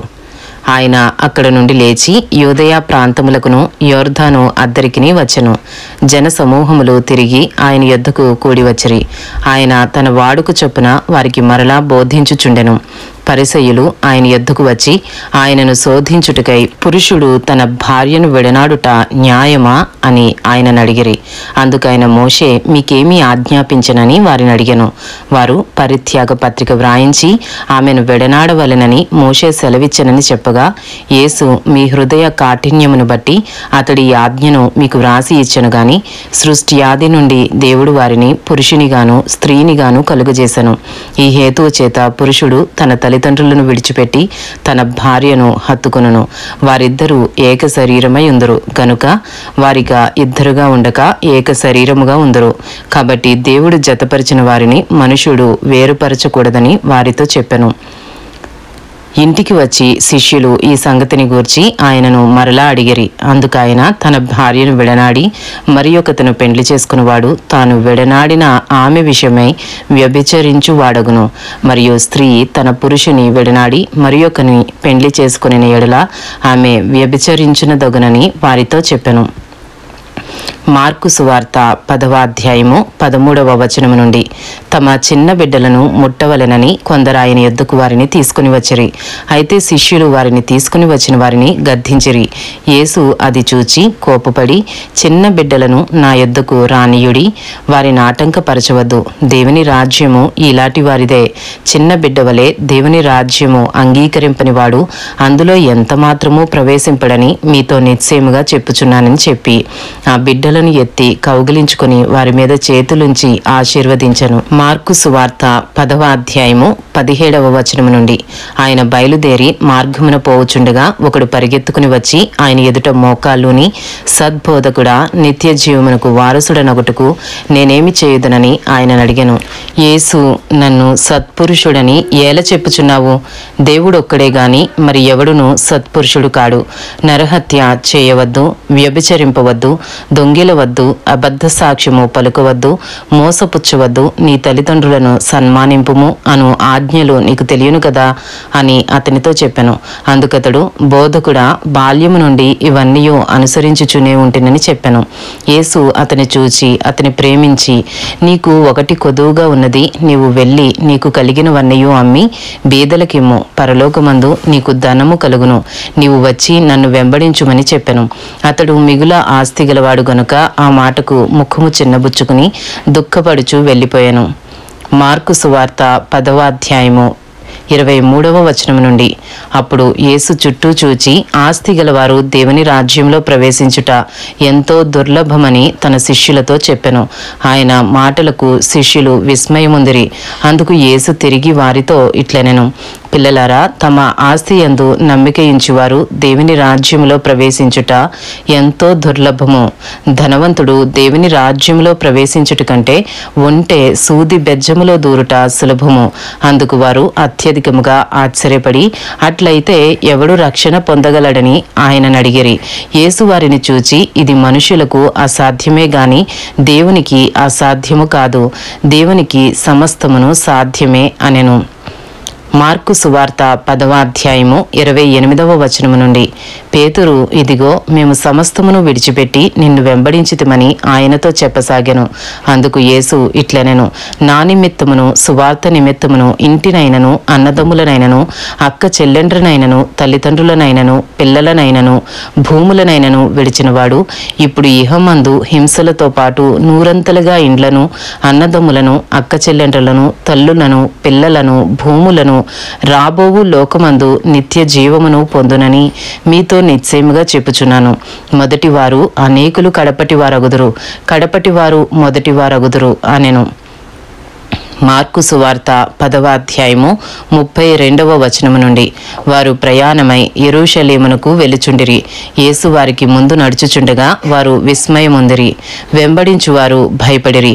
అప్పుడు ఆయన మరలా 12 శిష్యులను పిలుచుకుని తనకు సంభవింపబోవు వాటిని వారికి తెలియజెప్పనారంభించి, ఇదిగో మనము యెరూషలేమునకు వెలుచున్నాము, మనుష్య కుమారుడు ప్రధాన యాజకులకును శాస్త్రులకును అప్పగింపబడును, వారు ఆయనకు మరణశిక్ష విధించి ఆయనను అన్యజనులకు అప్పగించెదరు. వారు ఆయనను అపహసించి ఆయన మీద ఉమ్మివేసి కొరడాలతో ఆయనను కొట్టి చంపెదరు. 3 దినములైన తరువాత ఆయన తిరిగి లేచునని చెప్పెను. మార్కు సువార్త 10వ అధ్యాయము 35వ వచనము నుండి జెబెదయి కుమారులైన యాకోబును యోహానును ఆయన యొద్దకు వచ్చి, బోధకుడా, మేము అడుగునదెల్లా నీవు మాకు చేయగోరుచున్నామని చెప్పగా, ఆయన, నేను మీకేమి చేయగోరుచున్నారని వారిని అడిగాను. వారు, నీ మహిమయందు నీ కుడివైపున ఒకడును నీ ఎడమ వైపున ఒకడును కూర్చుండునట్లు మాకు దయచేయమని చెప్పిరి. యేసు, మీరేమి అడుగుచున్నారో మీకు తెలియదు. నేను త్రాగుచున్న గిన్నెలోనిది త్రాగుటయైనను, నేను పొందుచున్న బాప్తిస్మము పొందుటయైనను మీ చేత అగునా అని వారిని అడుగగా, వారు, మా చేత అగుననిరి.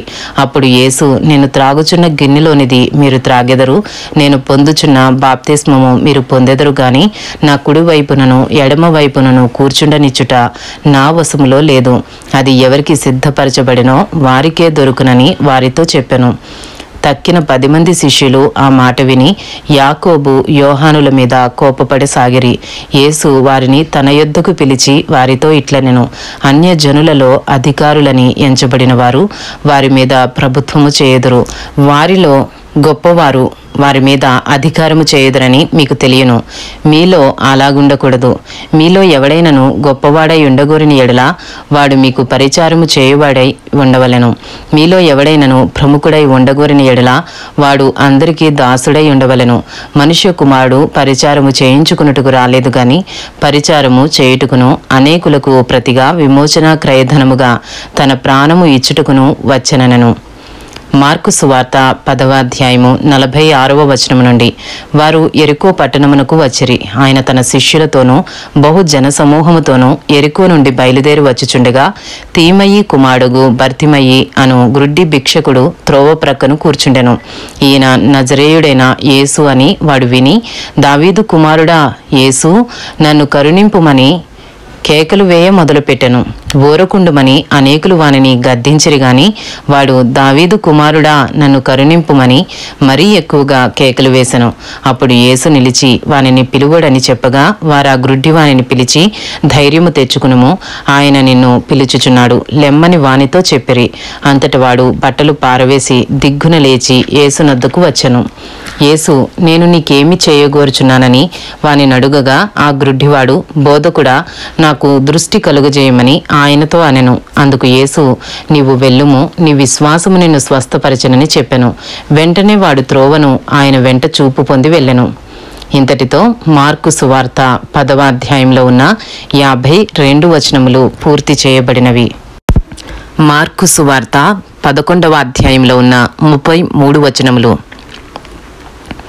వారు యెరూషలేమునకు సమీపించి ఒలీవల కొండ దగ్గరనున్న బేత్పగే బేతనియ అను గ్రామములకు వచ్చినప్పుడు ఆయన తన శిష్యులలో 2 చూచి, మీ ఎదుటనున్న గ్రామమునకు వెళ్ళుడి, అందులో మీరు ప్రవేశింపగానే కట్టబడి ఉన్న ఒక గాడిద పిల్ల కనబడును. దాని మీద ఏ మనుషుడును ఎప్పుడునూ కూర్చుండలేదు. దానిని విప్పి తోలుకుని రండి. ఎవడైనను మీరెందుకు ఇలాగు చేయుచున్నారని మిమ్మల్ని అడిగిన ఎడల అది ప్రభువునకు కావలసి ఉన్నదని చెప్పుడి. తక్షణమే అతడు దానిని ఇక్కడికి తోలి పంపునని చెప్పి వారిని పంపెను. వారు వెళ్ళగా వీధిలో ఇంటి బయట తలవాకిట కట్టబడి ఉన్న గాడిద పిల్ల ఒకటి వారికి కనబడెను. దానిని విప్పుచుండగా అక్కడ నిలిచియున్న వారిలో కొందరు, మీరేమి చేయుచున్నారు? గాడిద పిల్లను ఎందుకు విప్పుచున్నారని వారిని అడిగిరి. అందుకు శిష్యులు యేసు ఆజ్ఞాపించినట్టు వారితో చెప్పగా వారు పోనిచ్చిరి. మార్కు సువార్త 11వ అధ్యాయము 7వ వచనము నుండి వారు ఆ గాడిద పిల్లను యేసునొద్దకు తోలుకొని వచ్చి తమ బట్టలు దానిపై వేయగా ఆయన దాని మీద కూర్చుండెను. అనేకులు తమ బట్టలను దారి పొడుగునను పరిచిరి. కొందరు తాము పొలములలో నరికిన కొమ్మలను పరిచిరి. మరియు ముందు వెళ్ళుచుండిన వారును వెనుక వచ్చుచుండిన వారును, జయము, ప్రభువు పేరట వచ్చువాడు స్తుతింపబడుగాక, వచ్చుచున్న మన తండ్రి అయిన దావీదు రాజ్యము స్తుతింపబడుగాక, సర్వోన్నతమైన స్థలములలో జయము అని కేకలు వేయుచుండిరి. మార్కు సువార్త 11వ అధ్యాయము 11వ వచనము నుండి ఆయన యెరూషలేమునకు వచ్చి దేవాలయములో ప్రవేశించి చుట్టూ సమస్తమును చూచి సాయంకాలమైనందున 12 మందితో కూడా బేతనీకు వెళ్ళెను. మరునాడు వారు బేతనీ నుండి వెళ్ళుచుండగా ఆయన ఆకలిగొని ఆకులు గల ఒక అంజూరపు చెట్టును దూరము నుండి చూచి దాని మీద ఏమైనాను దొరుకునేమో అని వచ్చెను. దాని యొద్దకు వచ్చి చూడగా ఆకులు తప్ప మరేమీ కనబడలేదు. ఏలయనగా అది అంజూరపు పండ్ల కాలము కాదు. అందుకైన ఇక మీదట ఎన్నటికిని నీ పండ్లు ఎవరునూ తినకుందురుగాక అని చెప్పెను. ఇది ఆయన శిష్యులు వినిరి. మార్కు సువార్త 11వ అధ్యాయము 15వ వచనము నుండి. వారు యెరూషలేమునకు వచ్చినప్పుడు ఆయన దేవాలయంలో ప్రవేశించి దేవాలయంలో క్రయ విక్రయములు చేయువారిని వెళ్ళగొట్టనారంభించి రూకలు మార్చువారి బల్లలను గువ్వలమ్ము వారి పీటలను పడద్రోసి దేవాలయము గుండా ఏ పాత్ర అయినను ఎవరిని తేనీయకుండెను. మరియు ఆయన బోధించుచు నా మందిరము సమస్తమైన అన్యజనులకు ప్రార్థనా మందిరమనబడును అని వ్రాయబడలేదా?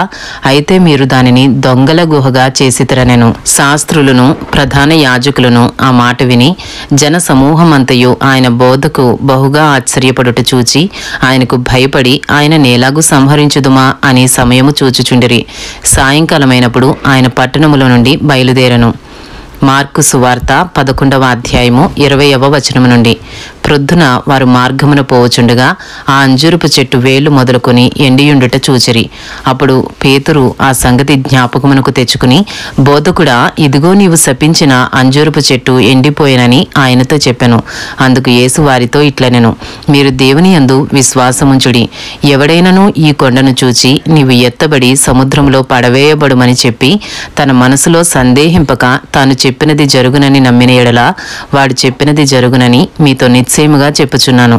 అందుచేత ప్రార్థన చేయునప్పుడు మీరు అడుగుచున్న వాటినెల్లను పొందియున్నామని నమ్ముడి, అప్పుడు అవి మీకు కలుగునని మీతో చెప్పుచున్నాను.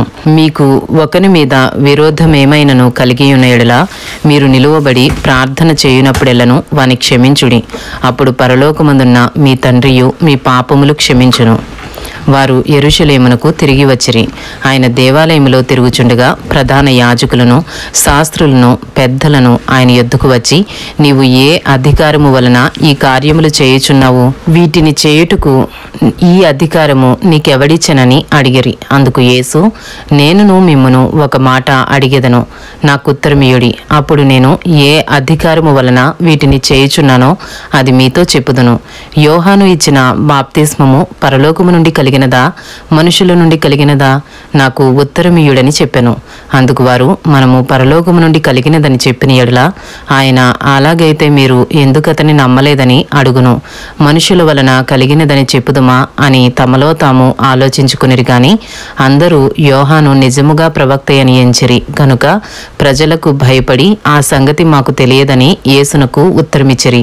అందుకు యేసు, ఏ అధికారము వలన ఈ కార్యములు చేయుచున్నానో అదియు నేను మీతో చెప్పనెను. మార్కు సువార్త 11వ అధ్యాయంలో ఉన్న 33 వచనములు పూర్తి చేయబడినవి. మార్కు సువార్త 12వ అధ్యాయంలో ఉన్న 44 వచనములు. ఆయన ఉపమాన రీతిగా వారికి బోధింపనారంభించెను. ఎట్లనగా, ఒక మనుష్యుడు ద్రాక్ష తోట నాటించి దాని చుట్టూ కంచి వేయించి ద్రాక్షల తొట్టి తొలిపించి గోపురము కట్టించి కాపులకు దానిని గుత్తకిచ్చి దేశాంతరము పోయెను. పంట కాలమందు ఆ కాపుల నుండి ద్రాక్ష తోట పండ్లలో తన భాగము తీసుకుని వచ్చుటకు కాపుల యొద్దకు అతడు ఒక దాసుని పంపగా వారు వాని పట్టుకుని కొట్టి వట్టి చేతులతో పంపివేసిరి. మరలా అతడు మరి ఒక దాసుని వారి యొద్దకు పంపగా వారు వాని తల గాయము చేసి అవమానపరిచిరి. అతడు మరి ఒకని పంపగా వానిని చంపిరి. అతడు ఇంకా అనేకులను పంపగా వారు కొందరిని కొట్టిరి, కొందరిని చంపిరి. ఇంకనూ అతనికి ప్రియ కుమారుడు ఒకడుండెను గనుక వారు తన కుమారుని సన్మానించెదరనుకుని తుదకు వారి యొద్దకు అతనిని పంపెను. అయితే ఆ కాపులు, ఇతడు వారసుడు, ఇతని చంపుదము రండి, అప్పుడు స్వాస్థ్యము మనదగునని తమలో తాము చెప్పుకొని అతనిని పట్టుకుని చంపి ద్రాక్ష తోట వెలుపల పారవేసిరి. కావున ఆ ద్రాక్ష తోట యజమానుడేమి చేయును? అతడు వచ్చి ఆ కాపులను సంహరించి ఇతరులకు ఆ ద్రాక్ష తోట ఇచ్చును కదా. మరియు ఇల్లు కట్టువారు నిరాకరించిన రాయి మూలకు తలరాయి ఆయను. ఇది ప్రభువు వలననే కలిగెను. ఇది మన కన్నులకు ఆశ్చర్యము అను లేఖనము మీరు చదవలేదా అని అడుగగా తమ్మును గూర్చి ఈ ఉపమానము చెప్పెనని వారు గ్రహించి ఆయనను పట్టుకున్నట్టుకు సమయము చూచుచుండిరి. గాని జన సమూహమునకు భయపడి ఆయనను విడిచిపోయిరి. మార్కు సువార్త 12వ అధ్యాయము 13వ వచనము నుండి, వారు మాటలలో ఆయనను చిక్కుపరచవలనని పరిసయ్యులను హేరోదీయులను కొందరిని ఆయన యొద్దకు పంపిరి. వారు వచ్చి, బోధకుడా, నీవు సత్యవంతుడవు, నీవు ఎవనిని లక్ష్య పెట్టని వాడవని మేమెరుగుదుము. నీవు మోమాటము లేనివాడవై దేవుని మార్గము సత్యముగా బోధించువాడవు. కైసరుకు పన్నిచ్చుట న్యాయమా కాదా? ఇచ్చెదమా ఇయ్యకుందుమా అని ఆయనను అడిగిరి. ఆయన వారి వేషధారను ఎరిగి, మీరు నన్ను ఎందుకు శోధించుచున్నారు? ఒక దేనారము నా ఎద్దుకు తెచ్చి చూపుడని వారితో చెప్పెను. వారు తెచ్చిరి. ఆయన ఈ రూపమును పై వ్రాతయు ఎవరివని వారిని అడుగగా, వారు కైసరువి అనిరి. అందుకు యేసు, కైసరువి కైసరునకును, దేవునివి దేవునికిని చెల్లించుడని వారితో చెప్పగా, వారు ఆయనను గూర్చి బహుగా ఆశ్చర్యపడిరి. మార్కు సువార్త 12వ అధ్యాయము 18వ వచనము నుండి, పునరుద్ధానము లేదని చెప్పెడి సద్దూకయ్యులు ఆయన యొద్దకు వచ్చి, బోధకుడా, తన భార్య బ్రతికియుండగా ఒకడు పిల్లలు లేక చనిపోయిన ఎడల వాని సహోదరుడు వాని భార్యను పెండ్లి చేసుకుని తన సహోదరునికి సంతానము కలుగజేయవలనని మోషే మాకు వ్రాసి ఇచ్చెను. 7 సహోదరులుండిరి. మొదటివాడు ఒక స్త్రీని పెండ్లి చేసుకుని సంతానము లేక చనిపోయాను గనుక రెండవ వాడు ఆమెను పెండ్లి చేసుకునను. వాడును సంతానము లేక చనిపోయాను. అటువలనే మూడవ వాడును చనిపోయాను. ఇట్లు 7 సంతానము లేకయే చనిపోయేరి. అందరి వెనుక ఆ స్త్రీయు చనిపోయాను. పునరుద్ధానమందు వారిలో ఎవనికి ఆమె భార్యగా ఉండను? ఆమె ఆ 7 భార్య ఆయను కదా అని అడిగిరి. అందుకు యేసు, మీరు లేఖనములను గాని దేవుని శక్తిని గాని ఎరుగకపోవటం వలననే పొరబడుచున్నారు. వారు మృతులలో నుండి లేచినప్పుడు పెండ్లి చేసుకొనరు, పెండ్లికి ఇయ్యబడరు గాని పరలోకమందున్న దూతల వలె ఉందరు. వారు లేచెదరని మృతులను గూర్చిన సంగతి మోషే గ్రంథమందలి పొదను గురించిన భాగములో మీరు చదవలేదా? ఆ భాగములో దేవుడు, నేను అబ్రాహాము దేవుడను, ఇస్సాకు దేవుడను, యాకోబు దేవుడనని అతనితో చెప్పాను. ఆయన సజీవులకు దేవుడు గాని మృతుల దేవుడు కాడు. కావున మీరు బహుగా పొరబడుచున్నారని వారితో చెప్పాను. మార్కు సువార్త 12వ అధ్యాయము 28వ వచనము నుండి, శాస్త్రులలో ఒకడు వచ్చి వారు తర్కించుట విని ఆయన వారికి బాగుగా ఉత్తరమిచ్చినని గ్రహించి ఆజ్ఞలన్నిటిలో ప్రధానమైనదేదని ఆయనను అడిగెను. అందుకు యేసు, ప్రధానమైనది ఏదనగా, ఓ ఇశ్రాయేలు వినుము, మన దేవుడైన ప్రభువు అద్వితీయ ప్రభువు. నీవు నీ పూర్ణ హృదయముతోనూ, నీ పూర్ణ ఆత్మతోనూ, నీ పూర్ణ వివేకముతోనూ, నీ పూర్ణ బలముతోనూ నీ దేవుడైన ప్రభువును ప్రేమింపవలెననున్నది ప్రధానమైన ఆజ్ఞ. రెండవది, నీవు నిన్ను వలె నీ పొరుగువానిని ప్రేమింపవలెననున్నది రెండవ ఆజ్ఞ. వీటికంటే ముఖ్యమైన ఆజ్ఞ మరేదియూ లేదని అతనితో చెప్పెను. ఆ శాస్త్రి, బోధకుడా, బాగుగా చెప్పితివి. ఆయన అద్వితీయుడనియు ఆయన తప్ప వేరొకడు లేడనియు నీవు చెప్పిన మాట సత్యమే. పూర్ణ హృదయముతోనూ, పూర్ణ వివేకముతోనూ, పూర్ణ బలముతోనూ ఆయనను ప్రేమించుటయు, ఒకడు తన్ను వలె తన పొరుగువాని ప్రేమించుటయు సర్వాంగ హోమములన్నిటికంటెను బలుల కంటెను అధికమని ఆయనతో చెప్పెను. అతడు వివేకముగా ఉత్తరమిచ్చెనని యేసు గ్రహించి, నీవు దేవుని రాజ్యమునకు దూరముగా లేవని అతనితో చెప్పెను. ఆ తరువాత ఎవడునూ ఆయనను ఏ ప్రశ్నయూ అడుగు తెగింపలేదు. ఒకప్పుడు యేసు దేవాలయంలో బోధించుచుండగా, క్రీస్తు దావీదు కుమారుడని శాస్త్రులు చెప్పుచున్నారేమి? నేను నీ శత్రువులను నీకు పాదపీఠముగా ఉంచు వరకు నీవు నా కుడివైపున కూర్చుండుమని ప్రభువు నా ప్రభువుతో చెప్పెను అని దావీదే పరిశుద్ధాత్మ వలన చెప్పెను. దావీదు ఆయనను ప్రభువని చెప్పుచున్నాడే, ఆయన ఏలాగూ అతని కుమారుడగునని అడిగెను. సామాన్య జనులు ఆయన మాటలు సంతోషముతో వినుచుండిరి. మరియు ఆయన వారికి బోధించుచు ఇట్లనెను, శాస్త్రులను గూర్చి జాగ్రత్త పడుడి. వారు నిలువుటంగీలు ధరించుకుని తిరుగుటను, సంత వీధులలో వందనములను, సమాజ మందిరములలో అగ్రపీఠములను, విందులలో అగ్రస్థానములను కోరుచు, విధవరాండ్ర ఇండ్లు దిగంబ్రింగుచు మాయావేషముగా దీర్ఘ ప్రార్థనలు చేయుదురు. వీరు మరీ విశేషముగా శిక్ష పొందుదురనెను. మార్కు సువార్త 12వ అధ్యాయము 41వ వచనము నుండి. ఆయన కానుక పెట్టె ఎదుట కూర్చుండి జనసమూహము ఆ కానుక పెట్టెలో డబ్బులు వేయుట చూచుచుండెను. ధనవంతులైన వారనేకులు అందులో విశేషముగా సొమ్ము వేయుచుండిరి. ఒక బేద వెధవరాలు వచ్చి 2 కాసులు వేయగా ఆయన తన శిష్యులను పిలిచి, కానుక పెట్టెలో డబ్బులు వేసిన వారందరికంటే ఈ బీద వెధవరాలు ఎక్కువ వేసినని మీతో నిశ్చయముగా చెప్పుచున్నాను. వారందరూ తమకు కలిగిన సమృద్ధిలో నుండి వేసిరి గాని ఈమె తన లేమిలో తనకు కలిగినదంతయు అనగా తన జీవనమంతయు వేసినని చెప్పెను. ఇంతటితో మార్కు సువార్త 12వ అధ్యాయంలో ఉన్న 44 వచనములు పూర్తి చేయబడినవి. మార్కు సువార్త 13వ అధ్యాయంలో ఉన్న 37 వచనములు. ఆయన దేవాలయంలో ఉండి వెలుచుండగా ఆయన శిష్యులలో ఒకడు, బోధకుడా, ఈ రాళ్ళేలాటివో ఈ కట్టడములు ఎలాంటివో చూడమని ఆయనతో అనెను. అందుకు యేసు, ఈ గొప్ప కట్టడములు చూచుచున్నావే, రాతి మీద రాయి ఒకటి అయినా ఇక్కడ నిలిచి ఉండకుండా పడద్రోయబడునని అతనితో చెప్పెను. ఆయన దేవాలయం ఎదుట ఒలీవల కొండ మీద కూర్చుండి ఉండగా పేతురు, యాకోబు, యోహాను, ఆంద్రేయ అనువారు ఆయనను చూచి, ఇవి ఎప్పుడు జరుగును? ఇవన్నీయు నెరవేరబోవు కాలమునకు ఏ గురుతు కలుగును? అది మాతో చెప్పుమని ఆయనను ఏకాంతమందు అడుగగా యేసు వారితో ఇట్లు చెప్పసాగెను, ఎవడును మిమ్మను మోసపుచ్చకుండా చూచుకొనుడి. అనేకులు నా పేరట వచ్చి నేనే ఆయననని చెప్పి అనేకులను మోసపుచ్చెదరు. మీరు యుద్ధములను గూర్చియు యుద్ధ సమాచారములను గూర్చియు వినునప్పుడు కలవరపడకుడి. ఇవి జరగవలసి ఉన్నవి గాని అంతము వెంటనే రాదు. జనము మీదికి జనమును, రాజ్యము మీదికి రాజ్యమును లేచును. అక్కడక్కడ భూకంపములు కలుగును, కరువులు వచ్చును. ఇవే వేదనలకు ప్రారంభము. మార్కు సువార్త 13వ అధ్యాయము 9వ వచనము నుండి. మిమ్మును గూర్చి మీరే జాగ్రత్త పడుడి. వారు మిమ్మును సభలకప్పగించెదరు, మిమ్మును సమాజ మందిరములలో కొట్టించెదరు. మీరు వారికి సాక్షార్థమై అధిపతుల ఎదుటను రాజుల ఎదుటను నా నిమిత్తము నిలువబడెదరు. సకల జనములకు సువార్త ముందుగా ప్రకటింపబడవలెను. వారు మిమ్మను అప్పగించుటకు కొనిపోవునప్పుడు మీరు ఏమి చెప్పుదుమా అని ముందుగా చింతింపకుడి. ఆ గడియలోనే మీకేది ఇయ్యబడునో అదే చెప్పుడి. చెప్పువాడు పరిశుద్ధాత్మయే గాని మీరు కారు.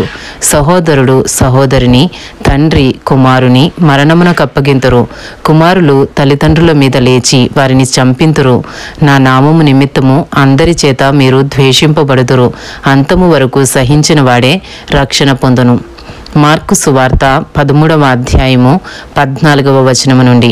మరియు నాశనకరమైన హేయ వస్తువు నిలువరాని స్థలమందు నిలుచుట మీరు చూచినప్పుడు చదువువాడు గ్రహించుగాక. యూదయలో ఉండువారు కొండలకు పారిపోవలను. మిద్దె మీద ఉండువాడు ఇంటిలో నుండి ఏదైనాను తీసుకుని పోవటకై దిగి అందులో ప్రవేశింపకూడదు. పొలములో ఉండువాడు తన వస్త్రము తీసుకుని పోవటకు ఇంటిలోనికి తిరిగి రాకూడదు. మార్కు సువార్త 13వ అధ్యాయము 17వ వచనము నుండి. అయ్యో, ఆ దినములలో గర్భిణీలకును పాలిచ్చు వారికిని శ్రమ, అది చలికాలమందు సంభవింపకుండవలెనని ప్రార్థించుడి. అవి శ్రమగల దినములు. దేవుడు సృష్టించిన సృష్ట్యాది నుండి ఇదివరకు అంత శ్రమ కలుగలేదు, ఇక ఎన్నడూనూ కలుగబోదు. ప్రభువు ఆ దినములను తక్కువ చేయని ఎడల ఏ శరీరియు తప్పించుకొనకపోవును. ఏర్పరచబడిన వారి నిమిత్తము అనగా తాను ఏర్పరచుకొనిన వారి నిమిత్తము ఆయన ఆ దినములను తక్కువ చేసెను. కాగా ఇదిగో క్రీస్తు ఇక్కడ ఉన్నాడు, అదిగో అక్కడ ఉన్నాడు అని ఎవడైనను మీతో చెప్పిన ఎడల నమ్మకుడి. ఆ కాలమందు అబద్ధపు క్రీస్తులను అబద్ధపు ప్రవక్తలను వచ్చి సాధ్యమైన ఎడల ఏర్పరచబడిన వారిని మోసపుచ్చుటకై సూచక క్రియలను మహత్ కార్యములను అగపరిచెదరు. మీరు జాగ్రత్తగా ఉండుడి. ఇదిగో సమస్తమును మీతో ముందుగా చెప్పియున్నాను. మార్కు సువార్త 13వ అధ్యాయము 24వ వచనము నుండి.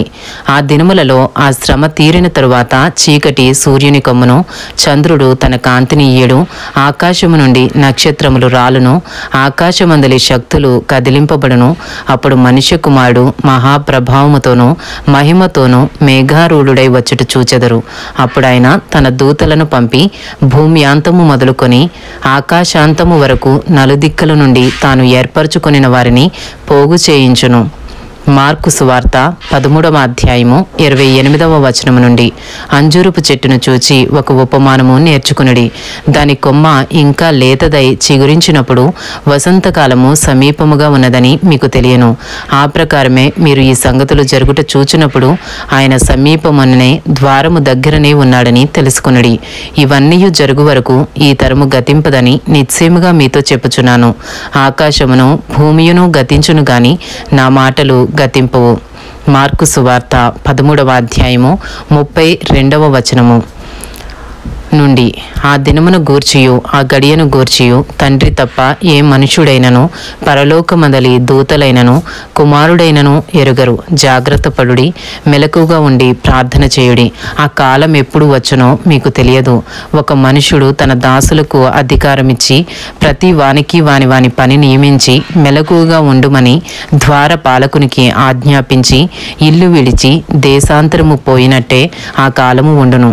ఇంటి యజమానుడు ప్రొద్ది కృంగి వచ్చునో, అర్ధరాత్రి వచ్చునో, కూడు కుయ్యినప్పుడు వచ్చునో, తెల్లవారునప్పుడు వచ్చునో, ఎప్పుడు వచ్చునో మీకు తెలియదు. ఆయన అకస్మాత్తుగా వచ్చి మీరు నిద్రపోవచుండుట చూచునేమో గనుక మీరు మెలకువగా ఉండుడి. నేను మీతో చెప్పుచున్నది అందరితోనూ చెప్పుచున్నాను, మెలకువగా ఉండుడనెను. ఇంతటితో మార్కు సువార్త 13వ అధ్యాయంలో ఉన్న 37 వచనములు పూర్తి చేయబడినవి. మార్కు సువార్త 14వ అధ్యాయంలో ఉన్న 72 వచనములు. 2 దినములైన పిమ్మట పస్కా పండుగ అనగా పులియని రొట్టెల పండుగ వచ్చెను.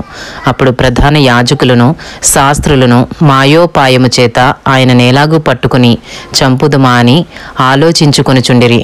కానీ ప్రజలలో అల్లరి కలుగునేమో అని పండుగలో వద్దని చెప్పుకొనిరి.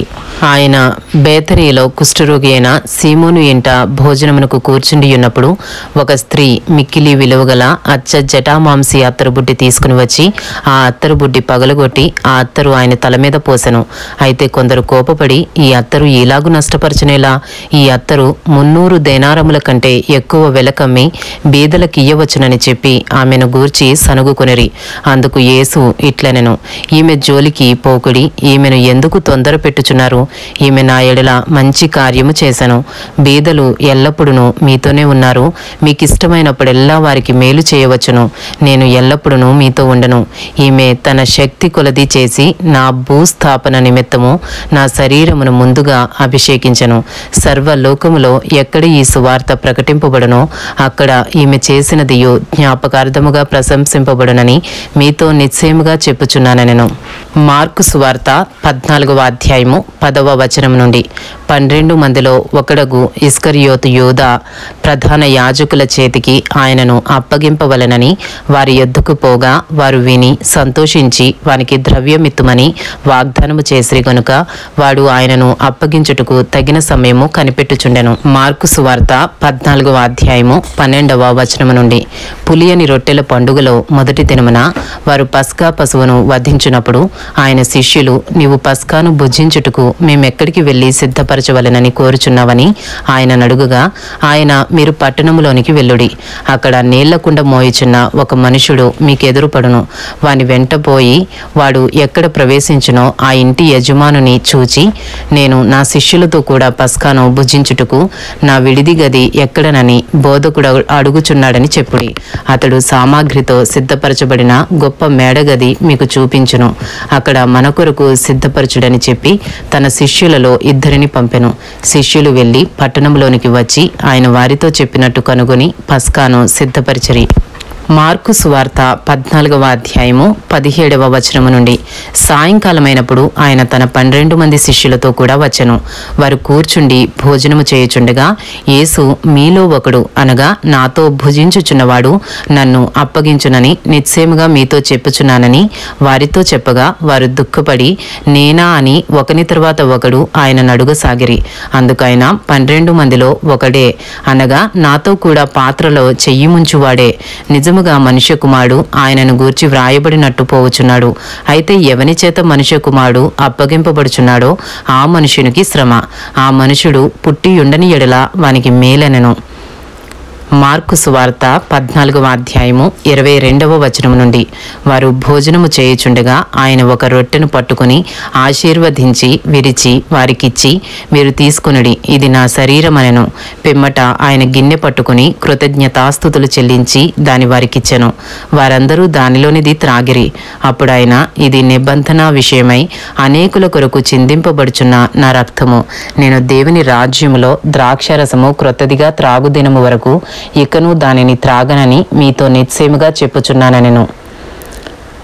మార్కు సువార్త 14వ అధ్యాయము 26వ వచనము నుండి. అంతటా వారు కీర్తన పాడి ఒలీవల కొండకు వెళ్ళిరి. అప్పుడు యేసు వారిని చూచి, మీరందరూ అభ్యంతరపడెదరు. గొర్రెల కాపరిని కొట్టెదను, గొర్రెలు చెదరిపోవును అని వ్రాయబడి ఉన్నది కదా. అయితే నేను లేచిన తరువాత మీకంటే ముందుగా గలిలయలోనికి వెళ్ళెదవనెను. అందుకు పేతురు, అందరూ అభ్యంతరపడినను నేను అభ్యంతరపడనని ఆయనతో చెప్పగా, యేసు అతని చూచి, నేటి రాత్రి కోడి 2 మారులు కూయకమునిపే నీవు నన్ను ఎరుగనని ముమ్మారు చెప్పెదవని నీతో నిశ్చయముగా చెప్పుచున్నానెను. అతడు మరీ ఖండితముగా, నేను నీతో కూడా చావవలసి వచ్చినను నిన్ను ఎరుగనని చెప్పనెను. అట్లు వారందరూ అనిరి. మార్కు సువార్త 14వ అధ్యాయము 32వ వచనం నుండి. వారు గెత్సేమనే అనబడిన చోటునకు వచ్చినప్పుడు ఆయన, నేను ప్రార్థన చేసి వచ్చే వరకు మీరిక్కడ కూర్చుండుడని తన శిష్యులతో చెప్పి, పేతురును యాకోబును యోహానును వెంటబెట్టుకుని పోయి మిగుల విభ్రాంతి నొందుటకును చింతాక్రాంతుడగుటకును ఆరంభించెను. అప్పుడు ఆయన, నా ప్రాణము మరణమగునంతగా దుఃఖములో మునిగియున్నది. మీరిక్కడ ఉండి మెలకువగా ఉండుడని వారితో చెప్పి కొంత దూరము సాగిపోయి నేల మీద పడి, సాధ్యమైతే ఆ గడియ తన యొద్ద నుండి తొలగిపోవలెనని ప్రార్థించుచు, నాయనా తండ్రి, నీకు సమస్తము సాధ్యము, ఈ గిన్నె నా యొద్ద నుండి తొలగించుము, అయినను నా ఇష్ట ప్రకారము కాదు, నీ చిత్త ప్రకారమే కానిమ్ము అనెను.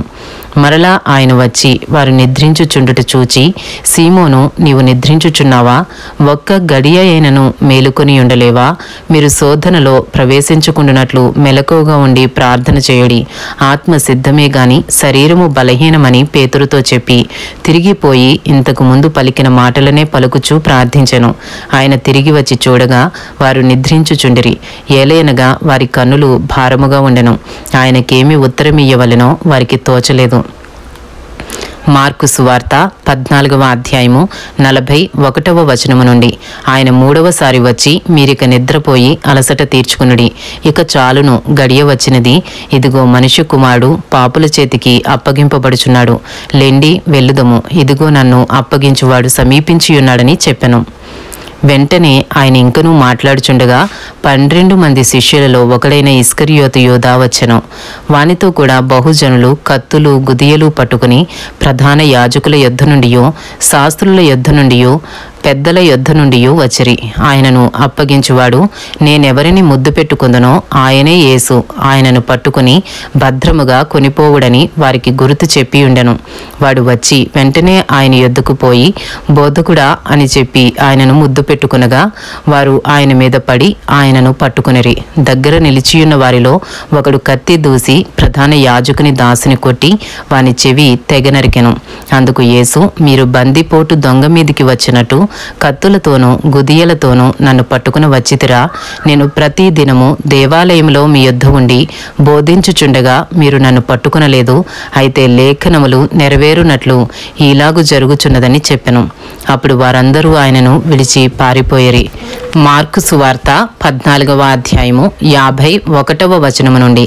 తన దిగంబర శరీరము మీద నారబట్ట వేసుకుని ఉన్న ఒక పడుచువాడు ఆయన వెంట వెలుచుండగా వారతన్ని పట్టుకునిరి. అతడు నారబట్ట విడిచి దిగంబరుడై పారిపోయెను. వారు యేసును ప్రధాన యాజకుని యొద్దకు తీసుకుని పోయిరి. ప్రధాన యాజకులు, పెద్దలు, శాస్త్రులు అందరూ అతనితో కూడా వచ్చిరి. పేతురు ప్రధాన యాజకుని ఇంటి ముంగిట వరకు దూరము నుండి ఆయన వెంట పోయి బంట్రౌతులతో కూడా కూర్చుండి మంట యొద్ద చలి కాచుకొనుచుండెను. ప్రధాన యాజకులను, మహాసభ వారందరూ యేసును చంపింపవలెనని ఆయన మీద సాక్ష్యము వెదకిరి గాని ఏమీయూ వారికి దొరకలేదు. అనేకులు ఆయన మీద అబద్ధ సాక్ష్యము పలికినను వారి సాక్ష్యములు ఒకదానికి ఒకటి సరిపడలేదు. అప్పుడు కొందరు లేచి చేతి పని అయిన ఈ దేవాలయమును పడగొట్టి 3 దినములలో చేతి పని కాని మరి ఒక దేవాలయమును నేను కట్టుదనని వీడు చెప్పుచుండగా వింటిమని ఆయన మీద అబద్ధ సాక్ష్యము చెప్పిరి గాని అలాగైనను వీరి సాక్ష్యమును సరిపడలేదు. ప్రధాన యాజకుడు వారి మధ్యను లేచి నిలిచి, ఉత్తరమేమియూ చెప్పవా? వీరు నీ మీద పలుకుచున్న సాక్ష్యమేమని యేసును అడిగెను. అయితే ఆయన ఉత్తరమేమియూ చెప్పక ఊరకుండెను. తిరిగి ప్రధాన యాజకుడు, పరమాత్ముని కుమారుడువైన క్రీస్తువు నీవేనా అని ఆయన నడుగగా యేసు, అవును నేనే. మీరు మనుష్య కుమారుడు సర్వశక్తిమంతుని కుడిపార్శ్వమున కూర్చుండుటయు ఆకాశ మేఘారూఢుడై వచ్చుటయు చూచెదరని చెప్పెను. ప్రధాన యాజకుడు తన వస్త్రములు చింపుకుని, మనకు ఇక సాక్షులతో పని ఏమి? ఈ దేవదూషణ మీరు విన్నారు కారా? మీకేమి తోచుచున్నదని అడుగగా వారందరూ మరణమునకు పాత్రుడని ఆయన మీద నేరస్థాపన చేసిరి. కొందరు ఆయన మీద ఉమ్మివేసి ఆయన ముఖమునకు ముసుగు వేసి ఆయనను గుద్దుచు ప్రవచింపుమని ఆయనతో చెప్పసాగిరి. బంట్రౌతులను ఆయనను అరచేతులతో కొట్టి పట్టుకునిరి. మార్కు సువార్త 14వ అధ్యాయము 66వ వచనము నుండి. పేతురు ముంగిటి క్రింది భాగములో ఉండగా ప్రధాన యాజకుని పనికత్తెలలో ఒకటి వచ్చి పేతురు చలి కాచుకొనుచుండుట చూచెను. అతనిని నిదానించి చూచి, నీవును నజరేయుడగు ఆ యేసుతో కూడా ఉండిన వాడువు కావా అనెను. అందుకతడు, ఆయన ఎవడో నేనెరుగను, నీవు చెప్పినది నాకు బోధపడలేదని చెప్పి నడవలోనికి వెళ్ళెను. అంతటా కోడి కూసెను. ఆ పనికత్తె అతనిని చూచి, వీడు వారిలో ఒకడని దగ్గర నిలిచిన్న వారితో మరలా చెప్పసాగెను. అతడు మరలా, నేను కాననెను. కొంతసేపైన తరువాత దగ్గర నిలిచియున్నవారు మరలా పేతురును చూచి, నిజముగా నీవు వారిలో ఒకడవు, నీవు గలిలయుడువు కదా అనిరి. అందుకతడు, మీరు చెప్పుచున్న మనుషుని నేనెరుగనని చెప్పి శపించుకొనుటకును ఒట్టు పెట్టుకొనుటకును మొదలుపెట్టెను. వెంటనే 2వ మారు కోడి కూసెను గనుక కోడి 2 మారులు కూయక మునుపు నీవు నన్ను ఎరుగనని ముమ్మారు చెప్పెదవని యేసు తనతో చెప్పిన మాట పేతురు జ్ఞాపకమునకు తెచ్చుకుని తలపోయచు ఏడ్చెను. ఇంతటితో మార్కు సువార్త 14వ అధ్యాయంలో ఉన్న 72 వచనములు పూర్తి చేయబడినవి. మార్కు సువార్త 15వ అధ్యాయంలో ఉన్న 47 వచనములు. ఉదయము కాగానే ప్రధాన యాజకులను, పెద్దలను, శాస్త్రులను, మహాసభ వారందరూ కలిసి ఆలోచన చేసి యేసును బంధించి తీసుకుని పోయి పిలాతునకు అప్పగించిరి. పిలాతు, యూదుల రాజువు నీవేనా అని ఆయన నడుగగా ఆయన నీవన్నట్టే అని అతనితో చెప్పెను. ప్రధాన యాజకులు ఆయన మీద అనేకమైన నేరములు మోపగా పిలాతు ఆయనను చూచి, మరలా నీవు ఉత్తరమేమియూ చెప్పవా? నీ మీద వీరు ఎన్నెన్ని నేరములు మోపుచున్నారో చూడుమనెను. అయినను యేసు మరి ఏ ఉత్తరము చెప్పలేదు గనుక పిలాతు ఆశ్చర్యపడెను. మార్కు సువార్త 15వ అధ్యాయంలో ఉన్న 6వ వచనము నుండి. ఆ పండుగలో వారు కోరుకునిన ఒక ఖైదీని పిలాతు విడిపించువాడు. అధికారులను ఎదిరించి కలహములో నరహత్య చేసిన వారితో కూడా బంధించబడినే యుండిన బరబ్బా అను ఒకడుండెను. జనులు గుంపుగా కూడి వచ్చి అతడు అది వరకు తమకు చేయుచూ వచ్చిన ప్రకారము చేయవలెనని అడుగగా ప్రధాన యాజకులు అసూయ చేత యేసును అప్పగించరని పిలాతు తెలుసుకుని, నేను యూదుల రాజును, మీకు విడుదల చేయగోరుచున్నారా అని అడిగెను. అతడు బరబ్బను తమకు విడుదల చేయవలెనని జనులు అడుగుకొనున్నట్లు ప్రధాన యాజకులు వారిని ప్రేరేపించిరి. మార్కు సువార్త 15వ అధ్యాయము 12వ వచనము నుండి. అందుకు పిలాతు, అలాగైతే యూదుల రాజని మీరు చెప్పువాని నేనేమి చేయుదనని మరలా వారిని అడిగెను. వారు వానిని సిలువ వేయమని మరలా కేకలు వేసిరి. అందుకు పిలాతు, ఎందుకు?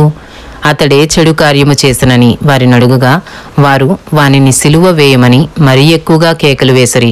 పిలాతు జనసమూహమును సంతోషపెట్టుటకు మనసు గలవాడై వారికి బరబ్బను విడుదల చేసి యేసును కొరడాలతో కొట్టించి సిలువ వేయనప్పగించెను. మార్కు సువార్త 15వ అధ్యాయము 16వ వచనము నుండి. అంతటా సైనికులు ఆయనను ప్రేతోరియమను అధికార మందిరము లోపలికి తీసుకుని పోయి సైనికులనందరినీ సమకూర్చుకునిన తరువాత ఆయనకు ఊదారంగు వస్త్రము తొడిగించి ముండ్ల కిరీటమును ఆయన తల మీద పెట్టి, యూదుల రాజా, నీకు శుభమని చెప్పి ఆయనకు వందనము చేయసాగిరి. మరియు రెల్లుతో ఆయన తల మీద కొట్టి ఆయన మీద ఉమ్ము వేసి మోకాళ్ళూని ఆయనకు నమస్కారము చేసిరి. వారు ఆయనను అపహసించిన తరువాత ఆయన మీదనున్న ఊదారంగు వస్త్రము తీసివేసి ఆయన బట్టలు ఆయనకు తొడిగించి ఆయనను సిలువ వేయుటకు తీసుకుని వచ్చిరి. మార్కు సువార్త 15వ అధ్యాయము 21వ వచనము నుండి. కురేనీయుడైన సీమోను అను ఒకడు పల్లెటూరు నుండి వచ్చి ఆ మార్గమున పోవుచుండగా ఆయన సిలువను మోయుటకు అతన్ని బలవంతము చేసిరి. అతడు అలెగ్జంద్రునకును రూపునకును తండ్రి. వారు గొల్గొతా అనబడిన చోటునకు ఆయనను తీసుకుని వచ్చిరి.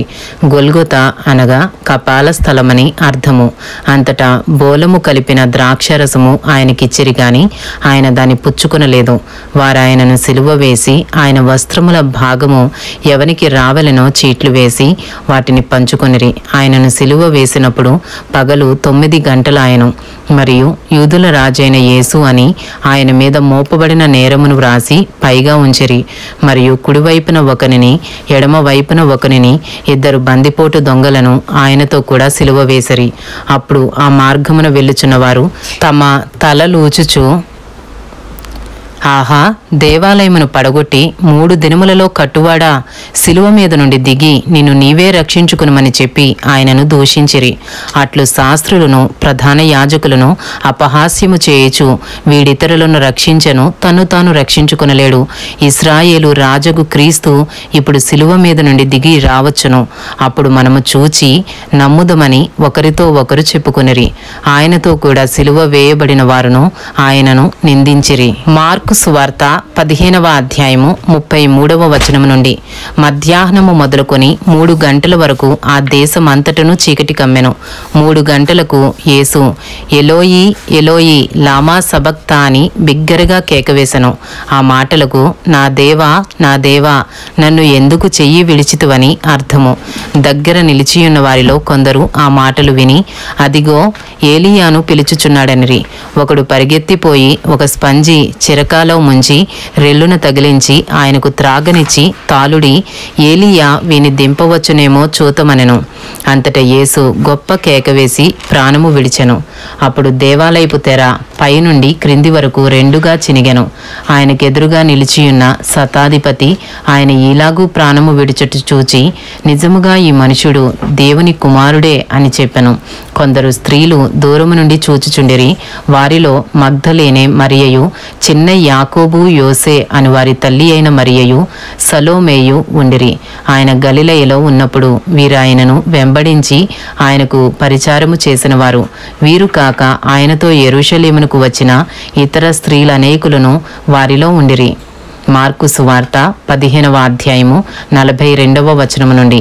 ఆ దినము సిద్ధపరచు దినము అనగా విశ్రాంతి దినమునకు పూర్వదినము గనుక సాయంకాలమైనప్పుడు అరిమతయి ఆ యోసేపు తెగించి పిలాతు నొద్దకు వెళ్ళి యేసు దేహము తనకిమ్మని అడిగెను.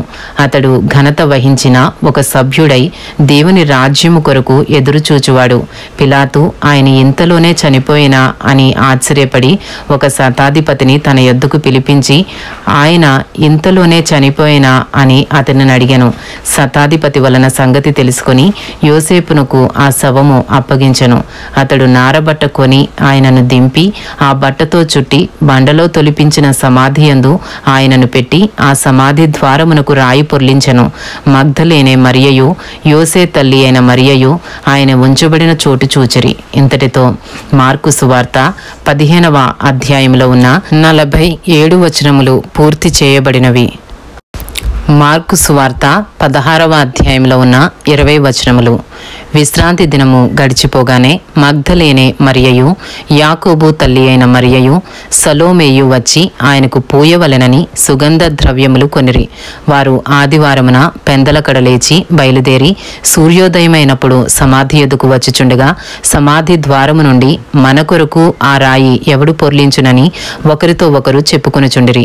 వారు వచ్చి కన్నులెత్తి చూడగా రాయి పొర్లింపబడి ఉండుట చూచిరి. ఆ రాయి ఎంతో పెద్దది. అప్పుడు వారు సమాధిలో ప్రవేశించి తెల్లని నిలువటంగి ధరించుకుని ఉన్న ఒక పడుచువాడు కుడివైపున కూర్చుండుట చూచి మిగుల కలవరపడిరి. అందుకతడు, కలవరపడకుడి, సిలువ వేయబడిన నజరేయుడగు యేసును మీరు వెతుకుచున్నారు. ఆయన లేచియున్నాడు, ఇక్కడ లేడు. వారు ఆయనను ఉంచిన స్థలము చూడడి. మీరు వెళ్ళి ఆయన మీకంటే ముందుగా గలిలయలోనికి వెళ్ళుచున్నాడనియు ఆయన మీతో చెప్పినట్టు అక్కడ మీరు ఆయనను చూతురనియు ఆయన శిష్యులతోనూ పేతురుతోనూ చెప్పుడనెను. వారు బయటకు వచ్చి విస్మయము నొంది వణుకుచు సమాధి యొద్ద నుండి పారిపోయిరి. వారు భయపడినందున ఎవనితో ఏమీయూ చెప్పలేదు.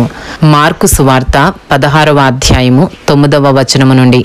ఆదివారము తెల్లవారినప్పుడు యేసు లేచి తాను 7 దయ్యములను వెళ్ళగొట్టిన మగ్దలేనే మరియకు మొదట కనబడెను. ఆయనతో ఉండిన వారు దుఃఖపడి ఏడ్చుచుండగా ఆమె వెళ్ళి ఆ సంగతి వారికి తెలియజేసెను గాని ఆయన బ్రతికియున్నాడనియో ఆమెకు కనబడెననియో వారు విని నమ్మకపోయిరి. ఆ తరువాత వారిలో 2 ఒక పల్లెటూరికి నడిచిపోవుచుండగా ఆయన మారు రూపము గలవాడై వారికి ప్రత్యక్షమాయెను. వారు వెళ్ళి తక్కిన వారికి ఆ సంగతి తెలియజేసిరి గాని వారు వీరి మాటనైనను నమ్మకపోయిరి. మార్కు సువార్త 16వ అధ్యాయము 14వ వచనము నుండి. పిమ్మట 11 మంది శిష్యులు భోజనమునకు కూర్చున్నప్పుడు ఆయన వారికి ప్రత్యక్షమై తాను లేచిన తరువాత తన్ను చూచిన వారి మాట నమ్మనందున వారి అపనమ్మిక నిమిత్తమును హృదయ కాఠిన్యము నిమిత్తమును వారిని గద్దించెను. మరియు మీరు సర్వలోకమునకు వెళ్ళి సర్వ సృష్టికి సువార్తను ప్రకటించుడి. నమ్మి బాప్తిస్మము పొందినవాడు రక్షింపబడును, నమ్మని వానికి శిక్ష విధింపబడును. నమ్మిన వారి వలన ఈ సూచక క్రియలు కనబడును. ఏవనగా నా నామమున దయ్యములను వెళ్ళగొట్టుదురు, క్రొత్త భాషలు మాట్లాడుదురు, పాములను ఎత్తి పట్టుకుందురు, మరణకరమైనదేది త్రాగినను అది వారికి హాని చేయదు, రోగుల మీద చేతులుంచినప్పుడు వారు స్వస్థత నొందుదురని వారితో చెప్పెను. మార్కు సువార్త 16వ అధ్యాయము 19వ వచనము నుండి. ఈలాగు ప్రభువైన యేసు వారితో మాట్లాడిన తరువాత పరలోకమునకు చేర్చుకొనబడి దేవుని కుడిపార్శ్వమున ఆసీనుడయ్యను. వారు బయలుదేరి వాక్యమంతటా ప్రకటించిరి. ప్రభు వారికి సహకారుడై ఉండి వెనువెంట జరుగుచూ వచ్చిన సూచక క్రియల వలన వాక్యమును స్థిరపరచుచుండెను. ఆమెన్. ఇంతటితో మార్కు సువార్త 16వ అధ్యాయంలో ఉన్న 20 వచనములు పూర్తి చేయబడినవి. ఇంతటితో మార్కు సువార్తలో ఉన్న 16 అధ్యాయములు పూర్తి చేయబడినవి. Thank you lord.